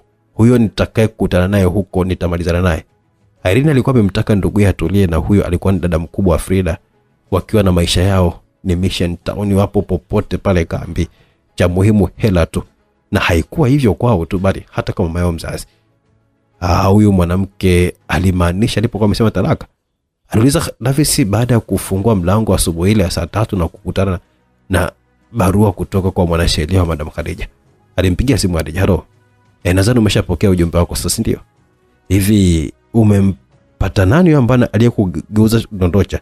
Mpaka unaona mimi sio chochote kwako? Kama una maswali tunza, utaenda kuyaulizia mahakamani. Sasa nakuja hapo kwako, uweze kabisa kunitumia talaka kizembe hivi mimi, alijibu Davis na kukata simu yake. Ila hapo alikuwa ameingia Tamili. Halo. Samahani ndugu yangu, nahisi kama vile nitachelewa hivi. Frida ameamka leo, anatapika vibaya sana hapa ninavyoongea na wewe. Nimeenda kuchukua drip nije kumtundikie. Vipi, unaweza kutangulia huko shuleni? Hapana, hapa leo nimeshaamshwa na talaka. Nataka nimfuate huyo Khadija huko. Atanieleza amepata nani huko mpaka na mimi sio kitu tena kwenye maisha yake. Amekupa talaka kweli? Ndio, hebu ngoja kwanza maliza yako nimalize yangu. Alafu kesho tutashughulikia hili. Sawa? Basi sawa. Davis akawa amekata simu na Tamili alikuwa ameweka simu yake pembeni, huku akiwa ameweka vizuri drip mbili zilizokuwa juu ya kitanda cha pembeni. Saumu nani? Aliuliza mwalimu mkuu akiwa anamtazama Irene. Actually mimi ni dada yake wa kambo, kwa hiyo si fahamu hata jina lake la pili, lakini Irene alikuwa ametoa kitita cha pesa na kuweka mezani. Baadaye alikuwa ametoka akiwa na taarifa za Saumu, jina lake la babake, babu, umri wake, mlezi, pamoja na namba yake ya simu na eneo alilokuwa anaishi. Na nimeshapata taarifa zake zote, ninafuatilia hii anwani yake. Alituma message kwa ndugu yake na kupanda gari. Kwa hali ulionayo hupaswi kabisa kujifanyia hivyo. Na Sadera alikuwa amemkataza Saumu aliyekuwa yuko nyuma ya nyumba ya makaburi ya wazazi wake wote wawili. Nimewamisi wazazi wangu, alijibu Saumu. Huna haja ya kuwamisi tena. Mimi niko hapa na nitasimama kama wao, niamini mkipenzi. Irene alikuwa amefika hadi katika nyumba aliyokuwa akiishi Saumu na bibi yake, na mazingira tu yalimuonyesha pale hapa kwa mkaaji. Bro, nimekuja kazini sija kukutana kuongea nawe kuhusu mpenzi wangu. Leo siko sawa mdogo wangu, nitafute baada ya siku 2-3 hivi. Lakini siwezi kuvumilia kwa siku zote hizo, ni kama ametoroka hivi eti. Nachanganyikiwa kwa sababu sijui atakatokea wapi. Wewe ni mwanaume kaza, nitakutafuta nikipata nafasi. Tamila alikata simu na Kingston alikuwa amebaki tu na kelele zake za halo. Shit. Au atakuwa kwa Madam Khadija nini? Kingston alikuwa ameamua kutoka hospitali na kuelekea moja kwa moja kwa Madam Khadija. Madam Khadija alifungua mlango wake na alitimba Davis. Kwa nini umenipa talaka? Wewe unajifanya kicha Davis, sio? Umesahau kwamba makubaliano yetu ni kuwa yeyote atakaye kuwa amepata mwanaume au mwanamke wa kueleweka ni haki yake kupewa talaka. Haijalishi hii imekuwa ni haraka sana, sikutarajia. Ndio tarajia sasa. Nimesema sikutarajia na sina mpango wa kutarajia, na kuanzia leo nitaishi hapa mpaka nimuone wewe mpumbavu wako. Sawa, utakuja kutolewa na mwanasheria wangu. Davis alikuwa amekamata simu ya Madam Khadija na kuipasua chini. Wewe usinichukulie poa mimi. Mimi ni kichaa eti. Yani umevunja simu yangu. Davis, unaniona kiwasiwasi labda nikuulize wewe, unaniona kiwasiwasi mimi si ndio? Davis alimkamata mkono na kuanza kumvutia ndani. Davis, niache bwana, una nini lakini wewe? Davis akamkokota hadi chumbani na huko alienda kumshughulikia ipasavyo. Wakati shughuli ya nguvu ikiendelea ndani, Kingston alifika na kugonga mlango, lakini hakuweza kupata matokeo yote yale. Hata alipokuwa amepiga simu haikuwa inapatikana. Kwa nini? Namba ya Saumu haipatikani na nyumbani kwao hayupo. Namba ya Madam Khadija haipatikani na nyumbani kwake pia hakuna. Kuna kitu gani? Kingston alibaki akiwa anawaza na kukosa jibu kabisa. Asante. Alishukuru Frida alipokuwa amepewa juisi ya machungwa. Alimtazama Tamili na hakuwa sawa kabisa, alionekana kuwa na shauku ya kitu fulani. Tamili alita Frida. Unaweza kaenda, mimi najisikia vizuri kidogo. Sawa, alijibu Tamili na kuinuka kiondoka zake. Mjinga huyo. Yaani hata haoni bado siko vizuri, anaondoka tu.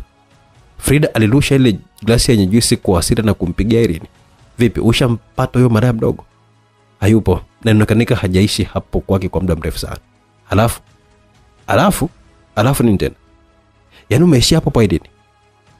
Unapaswa kumpata huyo binti kwa sababu utajiri wetu upo mikononi mwake. Kwa nini unielewe wewe?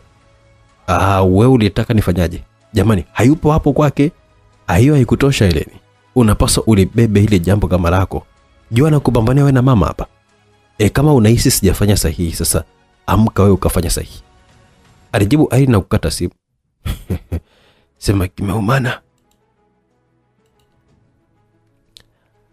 Basi bwana, nafanya nini sasa? Alijiuliza na Frida. Na aliamua kumpigia simu mama yake. Halo mama, na tatizo. Tamila alifika pale shuleni na hapakuwa na mtu hata mmoja isipokuwa mlinzi tu aliyekuwa amesimamisha getini. Kwa hiyo hamna mtoto mmoja hapa. Akauliza Tamila akiwa anasisitiza. Hamna. Hivi unakafahamu kabinti fulani hivi kanaitwa Saumu? Hapana. Aisha je? Sikudanganya ndugu yangu, mimi niko huko getini na wafahamu wanafunzi huko. Vipi kwa Salome, Jane au Veronica? Tamila alikuwa ametaja majina ya wanawake wote ambao walikuja kufanya vipimo vya mimba siku ambayo kamera jengo la hospitali ililipiga shoti na kushindwa kumpata Saumu. Wewe ukija kesho hapa uhakika utawakuta kwa sababu form 6 washamaliza mitihani yao, kwa hiyo form 5 wao wataendelea na masomo kama kawaida. Sawa, asante. Alijibu Tamila na kuondoka. Wewe una nini unanifuatafuata tu nyuma kama kipaka leo? Aliuliza Khadija ambaye alikuwa ametoka tu chumbani. Davis alikuwa yuko nyuma yake. Nitakufuata kila mahali hadi nimuone huyo mpuzi, na leo sitoki huko. Lione kali jinga fulani hivi. Humfuato wako ungemfuata huyo rafiki yako mpumbavu, huenda ungemzuia kufanya mapenzi ofisini. Hebu ngoja. Unamtaka Tamili wewe, si ndio? Nini? Ndio unamtaka au? Maana unalikomalia sana leo kufanya mapenzi ofisini kwake. Wewe akili yako inawazaga ngono tu.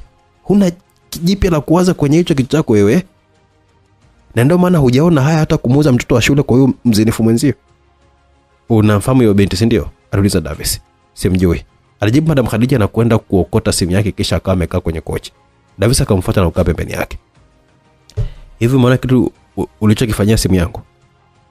Nitakunulia mpya. Niambie basi kama unamfahamu hiyo binti. Unajua Tamili anataka kuzungumza naye. Nimesema simjui. Unamjua mke wangu? Mimi nina uhakika kabisa huo kwa sababu anavaa sare za shuleni kwetu na anaitwa Swaumu. Wakati namwambia mwenzako simjui hata Ramadhani au kusikia? Davis alimshika mikono yote miwili Khadija na kuomba sana usimhukumu Tamili kwa hili kosa moja. Hebu mpe nafasi nyingine ili arekebishe hapo aliparibu. Sasa nampa nafasi mimi ni huyo Swaumu wenu au? Tuelekeze mahali alipo. Tamili kiukweli alitokea kumpenda na swala la Swaumu kuwa na watoto wake ndo amempenda zaidi, hatamani awale hao watoto mwenyewe. Alafu pia naona kama vile unamwonea tu Tamili. Yule Swaumu alikuja kulala na Tamili na kutaka milioni 20 Tamila kama amempa, na kumuona ni moja kati ya wanawake ambao analala nao kwa pesa, lakini amekuja kugundua ni watu tofauti kwa sababu toka mpe zile milioni 20 hajawahi kabisa kutoa hata senti. Alitaka pesa kwa sababu ya bibi yake. Alikuwa amelazwa hospitali, alikuwa anahitaji operation ili kuokoa maisha yake. Ikawaje Sambona hajatoa? Bibi yake alifariki asubuhi tu alipokuwa amefika na hiyo pesa. Alilazwa hospitali gani? Akaulizwa Madam Khadija. Sijui. Alijibu Khadija na Davis akawa amemsogelea kwa ukaribu na kumbusu shingoni kisha akampitishia ulimi wake. Alienda hadi kwenye masikio na kumnongoneza. Hospitali gani? Davis alimkamata kiuno na kumsogeza karibu. Sasa alijua kabisa huyu akimpapasa vizuri atoa maelekezo yote. Upande mwingine wa simulizi. Mbona umerudi mapema hivyo? Alihoji Frida akiwa amefungua mlango na kukutana na Tamili. Unaenda wapi? Tamili alimuuliza kwa nilishajiveka haji na kipochi chake. Nilikuwa nakufuata wewe. Vipi? Umeshampata Swaumu? Sijapata chochote kile kinachomhusu leo na hamna mtu shuleni kwao. Nimeambiwa niende kesho. Kwa hiyo hujaonana na yote, si ndio? Ndio. Alijibu Tamili na kukaa kwenye sofa ukanitazama juu. Simu yake ilita na alikuwa ni Kingston. Hello. Bro, nipo mlangoni kwako, panifungulie. Hebu funga mlango hapo, kuna mgeni. Alisema Tamili akiwa anautoa mkono wa Frida uliokuwa umeanza kupapasa mapajani. Okay, alisema Frida japo kinyonge na kwenda mlangoni. Bro, alita Kingston na kuzama ndani haraka. Una nini wewe? Ni kuhusu mpenzi wangu. Naona ameshaondoka hapa mjini. Bila kuwaga, akauliza Tamili. Ndio. Nimeenda kwa alipokuwa naishi na ile nyumba ni kama hajawahi kuishi mtu sio chini ya wiki 2 hadi 3 hivi pale. Na namba yake haipatikani tena. Kwani hana marafiki wa kwenda kumuulizia? Nimeenda kwa Madam Khadija lakini na yeye pia hayupo pia na simu yake haipatikani. Hebu tulia. Umesema umeenda kwa Madam Khadija? Ndio, Swaumu ana ukaribu sana na Madam Khadija na hisi tu wamenitoroka wote. Tamila alibaki kimya kwanza akiwa amepigwa na butwa na mshtuko. Huku Frida akiwa haamini kama kazi yake yote aliyoifanya matokeo ni sifuri. Embuka, Tamila alikuwa amemtaka Kingston akae na Kingston alikuwa amekaa ukubali akiongea. Mimi nilikuwa tayari kumlea yeye na tumbo lake, hata kama angesema anaona aibu kuishi hapa mjini ningeenda naye popote pale mimi alipokuwa anapataka. Unatakiwa uongee taratibu sasa ili nikuelewe hapo alafu nijue ninakusaidiaje. Tamila hakutaka hata kumwambia chochote kile Kingston. Yeye alichokuwa amehitaji ni kuchukua taarifa za Swaumu kutoka kwake. Umesema anaitwa nani? Swaumu. Ila siku ile ulisema anaitwa Aisha. Alisema mwenyewe nisiandike jina lake la kweli na nilimuelewa kwa sababu yeye bado ni mwanafunzi, huenda ningemletea shida. Kwa hiyo anaishi wapi? Hayupo tena pale alipokuwa anaishi na bibi yake. Bibi yake alikuwa anaumwa. Nilimwambia Swaumu japo aniruhusu tu hata mara moja tu kujua amelazwa hospitali gani, ili nimlipie pesa ya operation. Alikuwa amekataa kutaka deni kabisa kutoka kwangu. Hajawahi kupokea pesa yangu yoyote, na hata akipokea atairudisha tu na kusema nilimwazima. Alikuwa akiishi wapi? Lakini hapa ndo chimbuko la baba na mamangu. Kuna ndugu zake hapa. Alikuwa anaishi wapi? Upande mwingine wa simulizi. Lakini hapa ndo chimbuko la baba na mamangu na kuna ndugu zangu hapa. Siwezi kukuacha wewe sehemu ambayo ni hatari kwa wajukuu zangu. Jitizame unalia tu toka tumefika hapa. Nimekupikia kila kitu na haujala.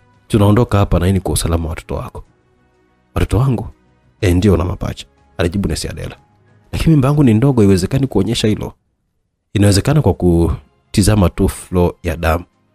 Mimi nimekuwa nesi kwa miaka zaidi ya 30. Hicho ni kitu chepesi sana kwangu. Ni jinsi gani? Sio kwanza tumbo liwe kubwa. Nitakwambia pia. Paki nguo zako, tunaondoka hapa, alafu pia kama hauhitaji kwa Tamili ajue unapoishi basi tuondoke. Madam Adija sio kumwamini sana kwa sababu ni mke wa Davis, alafu swala la mke na mume ni pana sana, hawezi kabisa kumficha mume wake kwa kama atamshika tu mahali pazuri. Hivi Tamili ni mbaya kiasi hicho? Kwa nini analala na wanawake tu? Nesi Adela alikuwa amemshika mkono. Ana historia ngumu sana Tamili, siku moja nitakuhadithia, ila kwa sasa hivi Paki tuondoke. Una picha yake hapo nione. Ila kwa sasa hivi Paki tuondoke. Upande mwingine wa simulizi. Una picha yake hapo nione? Akauliza Tamili ili aweze kuwa na uhakika kama Swaumu ndo mwenyewe. Ferdinand alikuwa amejisogeza karibu ili aweze kumuona kabisa huyo Swaumu. Kingston akawa ametoa simu yake na kwenda upande wa Facebook kisha kusearch account ya Swaumu na kumuonyesha profile picture yake.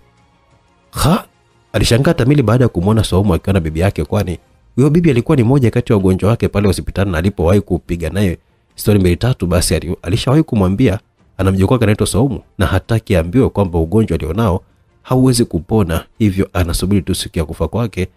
Alitaka tu ampe moyo na kumwambia atapona, ila haikuwa kweli hilo.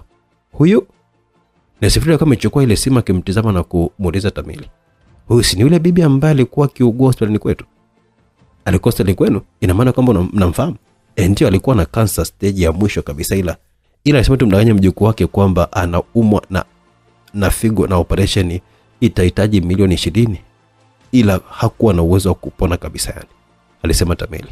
Wakati huo Nesifrida alikalili jina la account ili baadaye aweze kumpata kwa urahisi Swaumu na kumalizana naye. Simu ya Tamili iliita na alikuwa ni Davis. Hautaamini nitakachokwambia. Kuna nini tena? Swaumu ndio huyo binti wa Kingston ambaye anakupigia kelele kwamba anampenda kila siku. Na unakumbuka ile bibi aliyekuwa na cancer stage 4? Huyo ndio binti yake. Najua. Unajua umejuaje? Akauliza Davis. King yuko hapa na ametoka kwao hayupo. Anajua kwamba huyo binti umemtandika mimba? Hapana, sijamwambia hilo. Ila nimeshapata address mpya ya kijio alichohamia, kwa hiyo mkwepe tukutane tusepe. Poa. Alijibu Tamili na kukata simu yake. Nimepata dharura natoka. Nikirudi tutaliongelea hili kwa sababu nenda nyumbani kwenu alafu utamsalimia mama. Mimi sisikii kwenda pote pale bro. Basi nenda chumbani ukapumzike. Ndio akapumzike tu. Hata hivyo mimi najisikia vizuri, kwa hiyo naondoka niwaache. Nesifrida alikuwa ameondoka haraka na Tamili alikuwa amemuinua mtoto mama yake mdogo huyo na kumpeleka ndani. Anasijui ni nani huyo kampa mimba. Yaani bro, linaniuma hilo. Nimepambana kumpata huyu binti kwa miaka yote hiyo bila hata kukata tamaa, ila wajanja wameniwahi. Kingston alikuwa anaanza kulia. Weli hadi pale utakapokuwa sawa, ila usisubutu kufanya jambo lolote la kipumbavu. Tamili alimfunika na shuka akaondoka kimwacha ili kwenda kukutana na Davis na safari aanze kuelekea huko alipo Swaumu. Davis akamleta tena Madam Adija ambaye amepitwa na usingizi mzito baada ya shughuli pevu kutoka kwa Davis. Aliandika kijumba akiweka mezani na kutoa kadi akakiweka hapo juu, kisha kama ametoka kwenda kumwahi Tamili barabarani. Unataka tumfanyaje? Aliulizwa Frida na mama yake akitizama ile picha ya Swaumu na bibi yake ambaye ilikuwa kwenye profile. Auawe, mimi na mwanangu pekee ndo tunapaswa kumiliki Tamili na mali zake. Mama yake alitabasamu na kumshika mwanae shafuni. Yaani wewe umechukua kila kitu kutoka kwangu.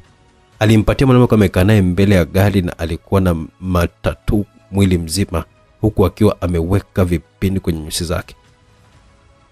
Kazi ya binti yako hapa baba mtu. Imeisha hiyo mama mtu. Na uwa mmoja wote. Ya huyu bibi tayari marehemu. Huyu binti tunataka uwawe. Poa. Ngoja basi niwatumie makamanda wangu hapo wamtafute kwa haraka sana. Alijibu bwana huyo alikuwa anamuita Mr. Tattoo kutokana na wingi wa tattoo alizokuwa zinazo mwilini mwake. Haya bwana, huku Tamili na Davis wanaungana kwenda kijijini kumsaka Swaumu. Huku upande wa pili Mr. Tattoo amepewa kazi ya kumsaka Swaumu na kumuulia mbali. Na King akiwa analia tu juu ya mapenzi yake kwa Swaumu bila kujua huyo aliyemjaza kibende Swaumu basi ni kaka yake Tamili. Uondo unazidi kukolea bwana. Hivi vipi kama mimba sio yako? Aliulizwa Tamili na Davis. Kwa nini sio yangu? Mimi ndo mwanaume wake wa kwanza kumbuka. Asimuongelee Swaumu na muongelee wewe Frida wewe. Kwa nini umeniuliza hivyo? Yule nesi mjanja sana ujue. Nitapima DNA wala usijali, kwanza nimpate Swaumu. Unajua mimi sijakuelewa bado. Yaani kwa nini unampambania mtoto wa Swaumu ili hali una mtoto na Frida? Nimempenda. Alijibu Tamili simple sana. Umempenda huyo mtoto? Ndio. Na vile amenibebea watoto wangu yani ndo sijiwezi kabisa juu yake. Alijibu Tamili. Hatimaye sasa umependa. Vipi kuhusu na mkeo? Nadhani nampenda pia.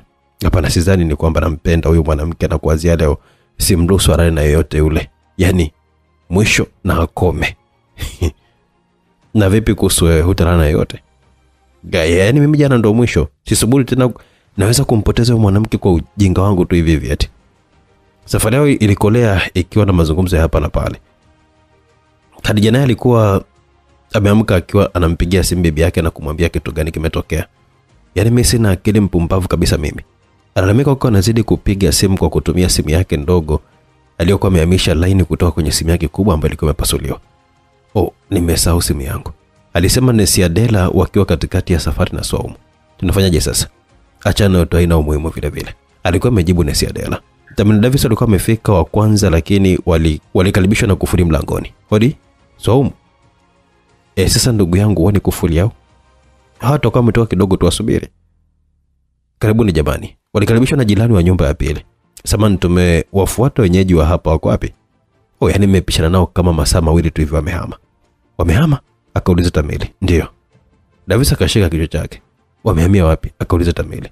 Hawajaniambia, ile wameomba tu niwaangalizie nyumba yao pia kama atapatikana mtu wa kuishi hapa basi aishi tu. Ile nyumba isiendelee kuharibika. Ndio. Aliguna Davis na Tamili kama shuka chini kama amekaa kwenye matofali yaliyokuwa yako pale. Mama, huyu hapa ni Tamili, ni mume wake na Swaumu ni mjamzito sasa, wameburukushana tu kidogo ndo ametoroka. Unaweza kuwa ni mkweli kidogo mamangu, utuambia ameenda wapi? Akiukweli hawajasema na wameingia jana leo wamekaondoka.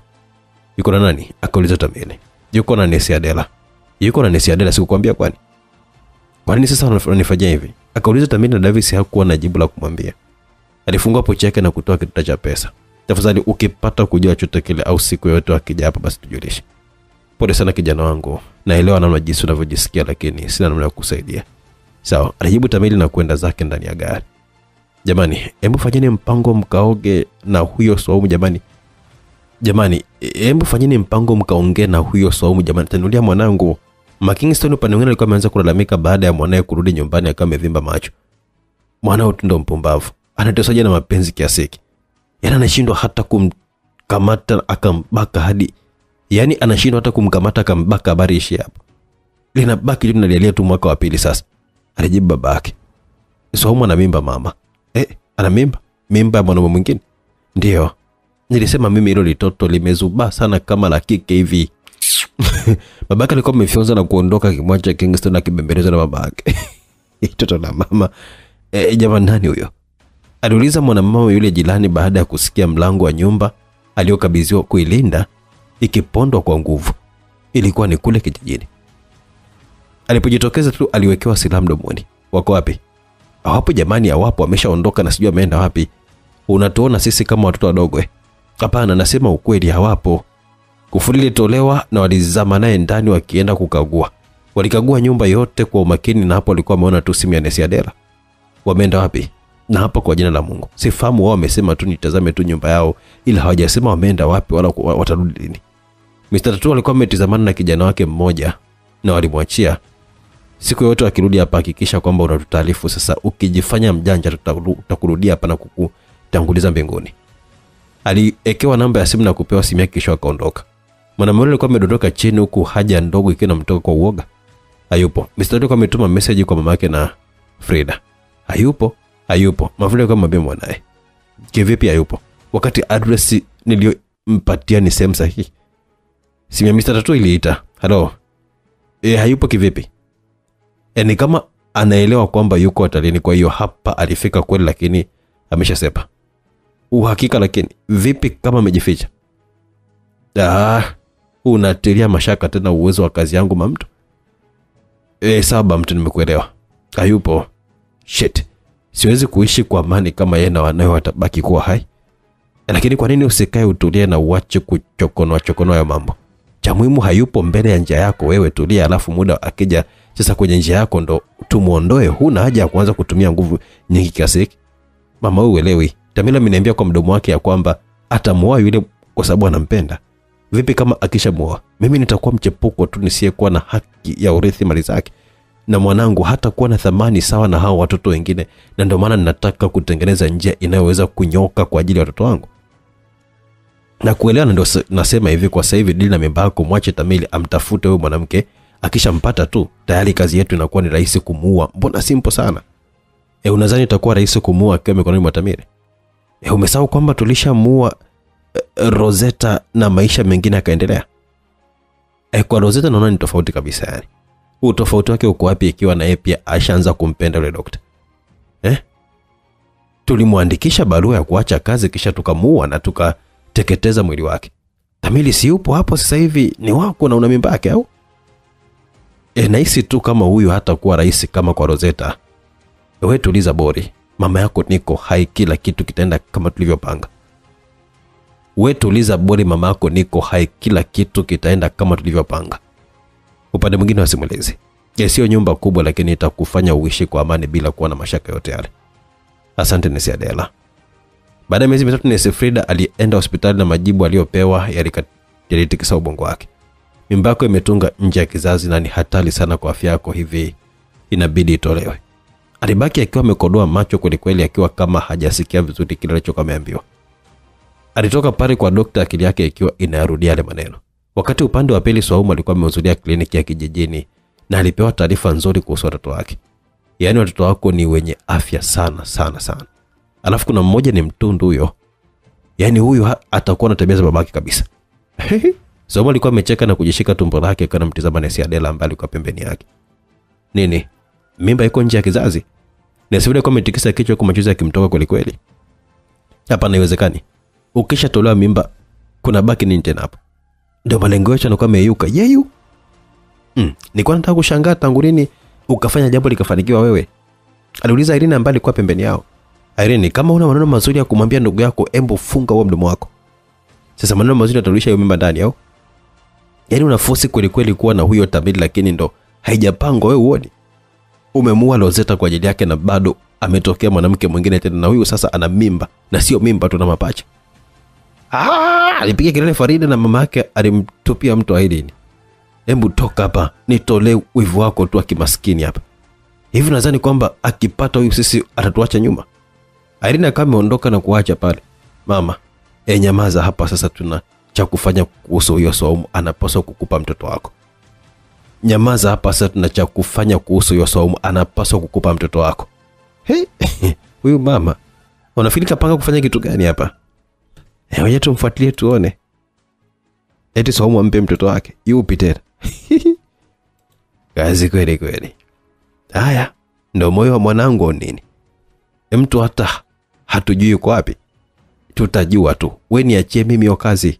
Frida alikuwa amepewa moyo na mama yake aliyekuwa amempigia simu ba mtu wake Mr. Matatu. Niambia mamtu, tuna tatizo ba mtu. Tatizo gani tena? Na mwamba wako bado nipo hai.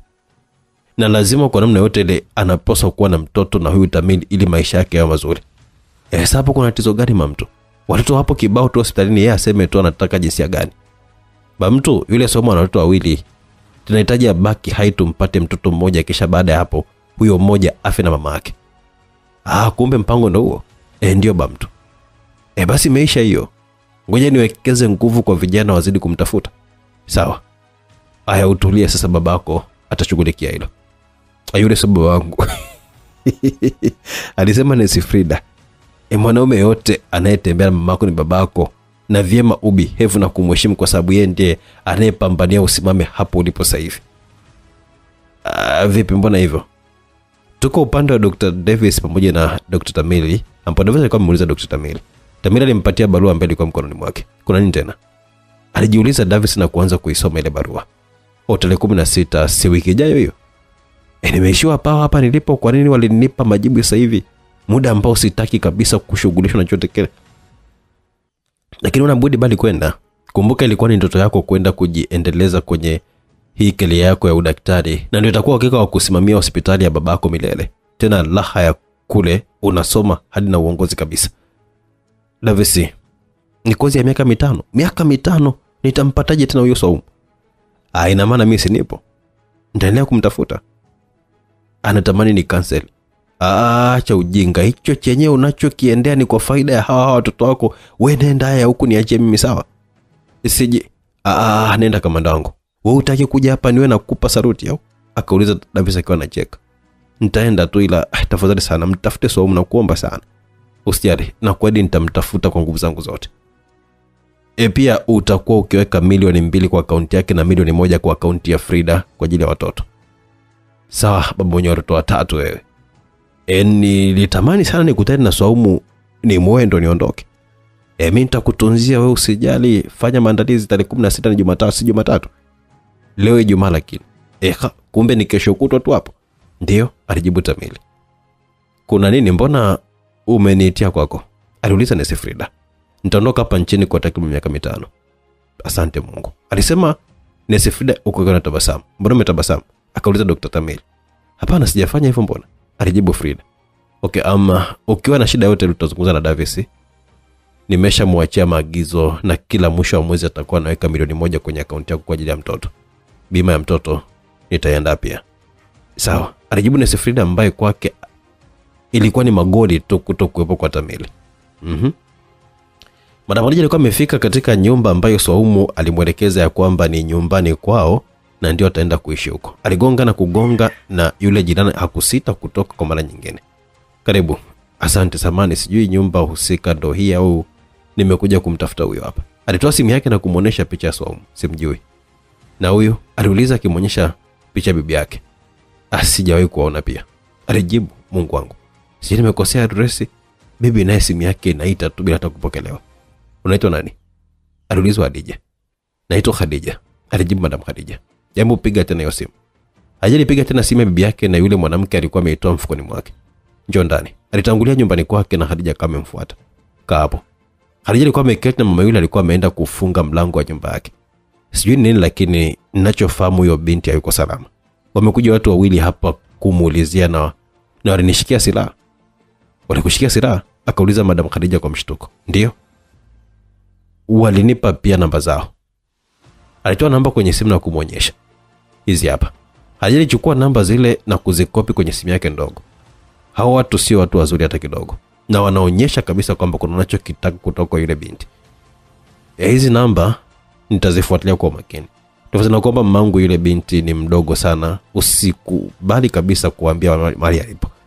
Sifahamu pia mahali walipo, maana hata hawajaniambia wanaenda wapi. Asante, nataka niende kwa bibi yangu mwenyewe, kuenda wameenda huko. Sawa, alijibu mama yule na Khadija kameinuka.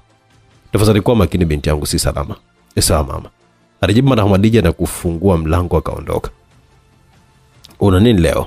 Aliuliza Nesi Adela akiwa anamtazama Saumu aliyekuwa amezamia kwenye mawazo.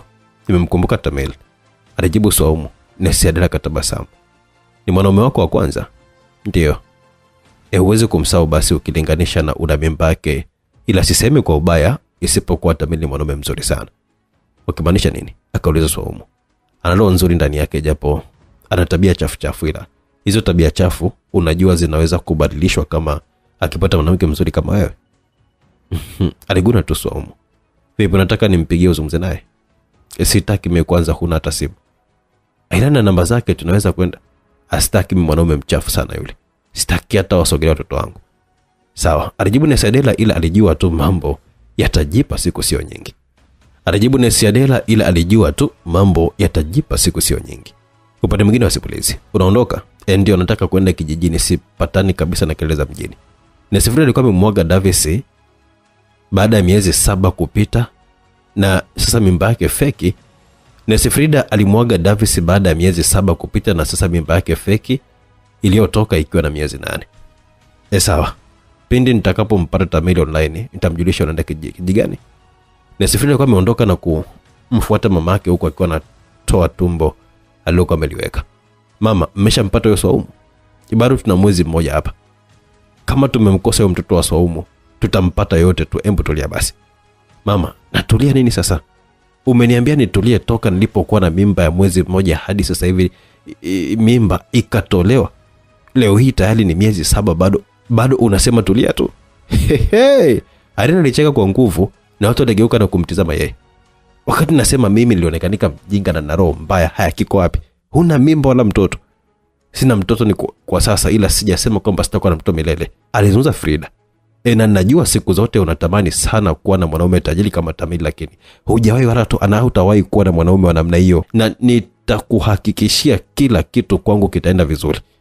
Na najua siku zote natamani kuwa na mwanaume tajiri kama Tamil, lakini hujawahi na wala hautawahi kuwa na mwanaume wa namna hiyo, na nitakuhakikishia kila kitu kwangu kitaenda vizuri. Basi Mungu kutangulia mtoto kipenzi wa mama. Irene alikuwa ameinuka na kuondoka kiwaacha. Yaani kama ni shetani hili limechukua roho mbaya babake copyright yani.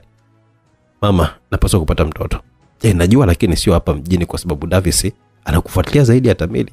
Unapaswa kwenda kijijini na mimi nitabaki mjini, nitapata mtoto na kuletea wewe. Kijijini? Siwezi kwenda kuishi kijijini mimi. Davis ametrack simu yako, utabakije mjini? Huoni kama utampa mashaka na anze kufuatilia kwa nini uko mjini? Mshenzi huyo. Yaani ananifuatilia hadi ananikela yenyewe. Alishaanza kuniletea habari za kutaka kunipima mimba na kuniuliza kwa nini sifanyi check up kwenye hospitali ya Tamil. Ukamjibu vipi? Nikamwambia nataka iwe surprise kwa Tamil, sitaki ajue hata jinsia ya mwanae. Pia kule ni mbali, siwezi kwenda na hali yangu kama hii. Safi, umejibu vizuri sana. Msikilizaji, hii kitu lazidi kunoga bana. Hebu tuishie hapa katika sehemu ya pili. Tuone mchezo unaishia wapi. Tamiri yuko nje kwa miaka 5. Bibi Saumu sijipo kijigani na bibi yake huko na Madam Khadija, tunaongelea Bi Adela. Lakini kuna huyu mama yake na Frida. Yuko bega kwa bega na Frida. Lakini kuna kitoto kia Irene kinawazodoa vibaya mno mama na mwanae, Frida na mama yake. Lakini kamhakikishia Frida kwamba mambo yatakaa poa tu, atakuwa na mwanaume tajiri kama Tamili.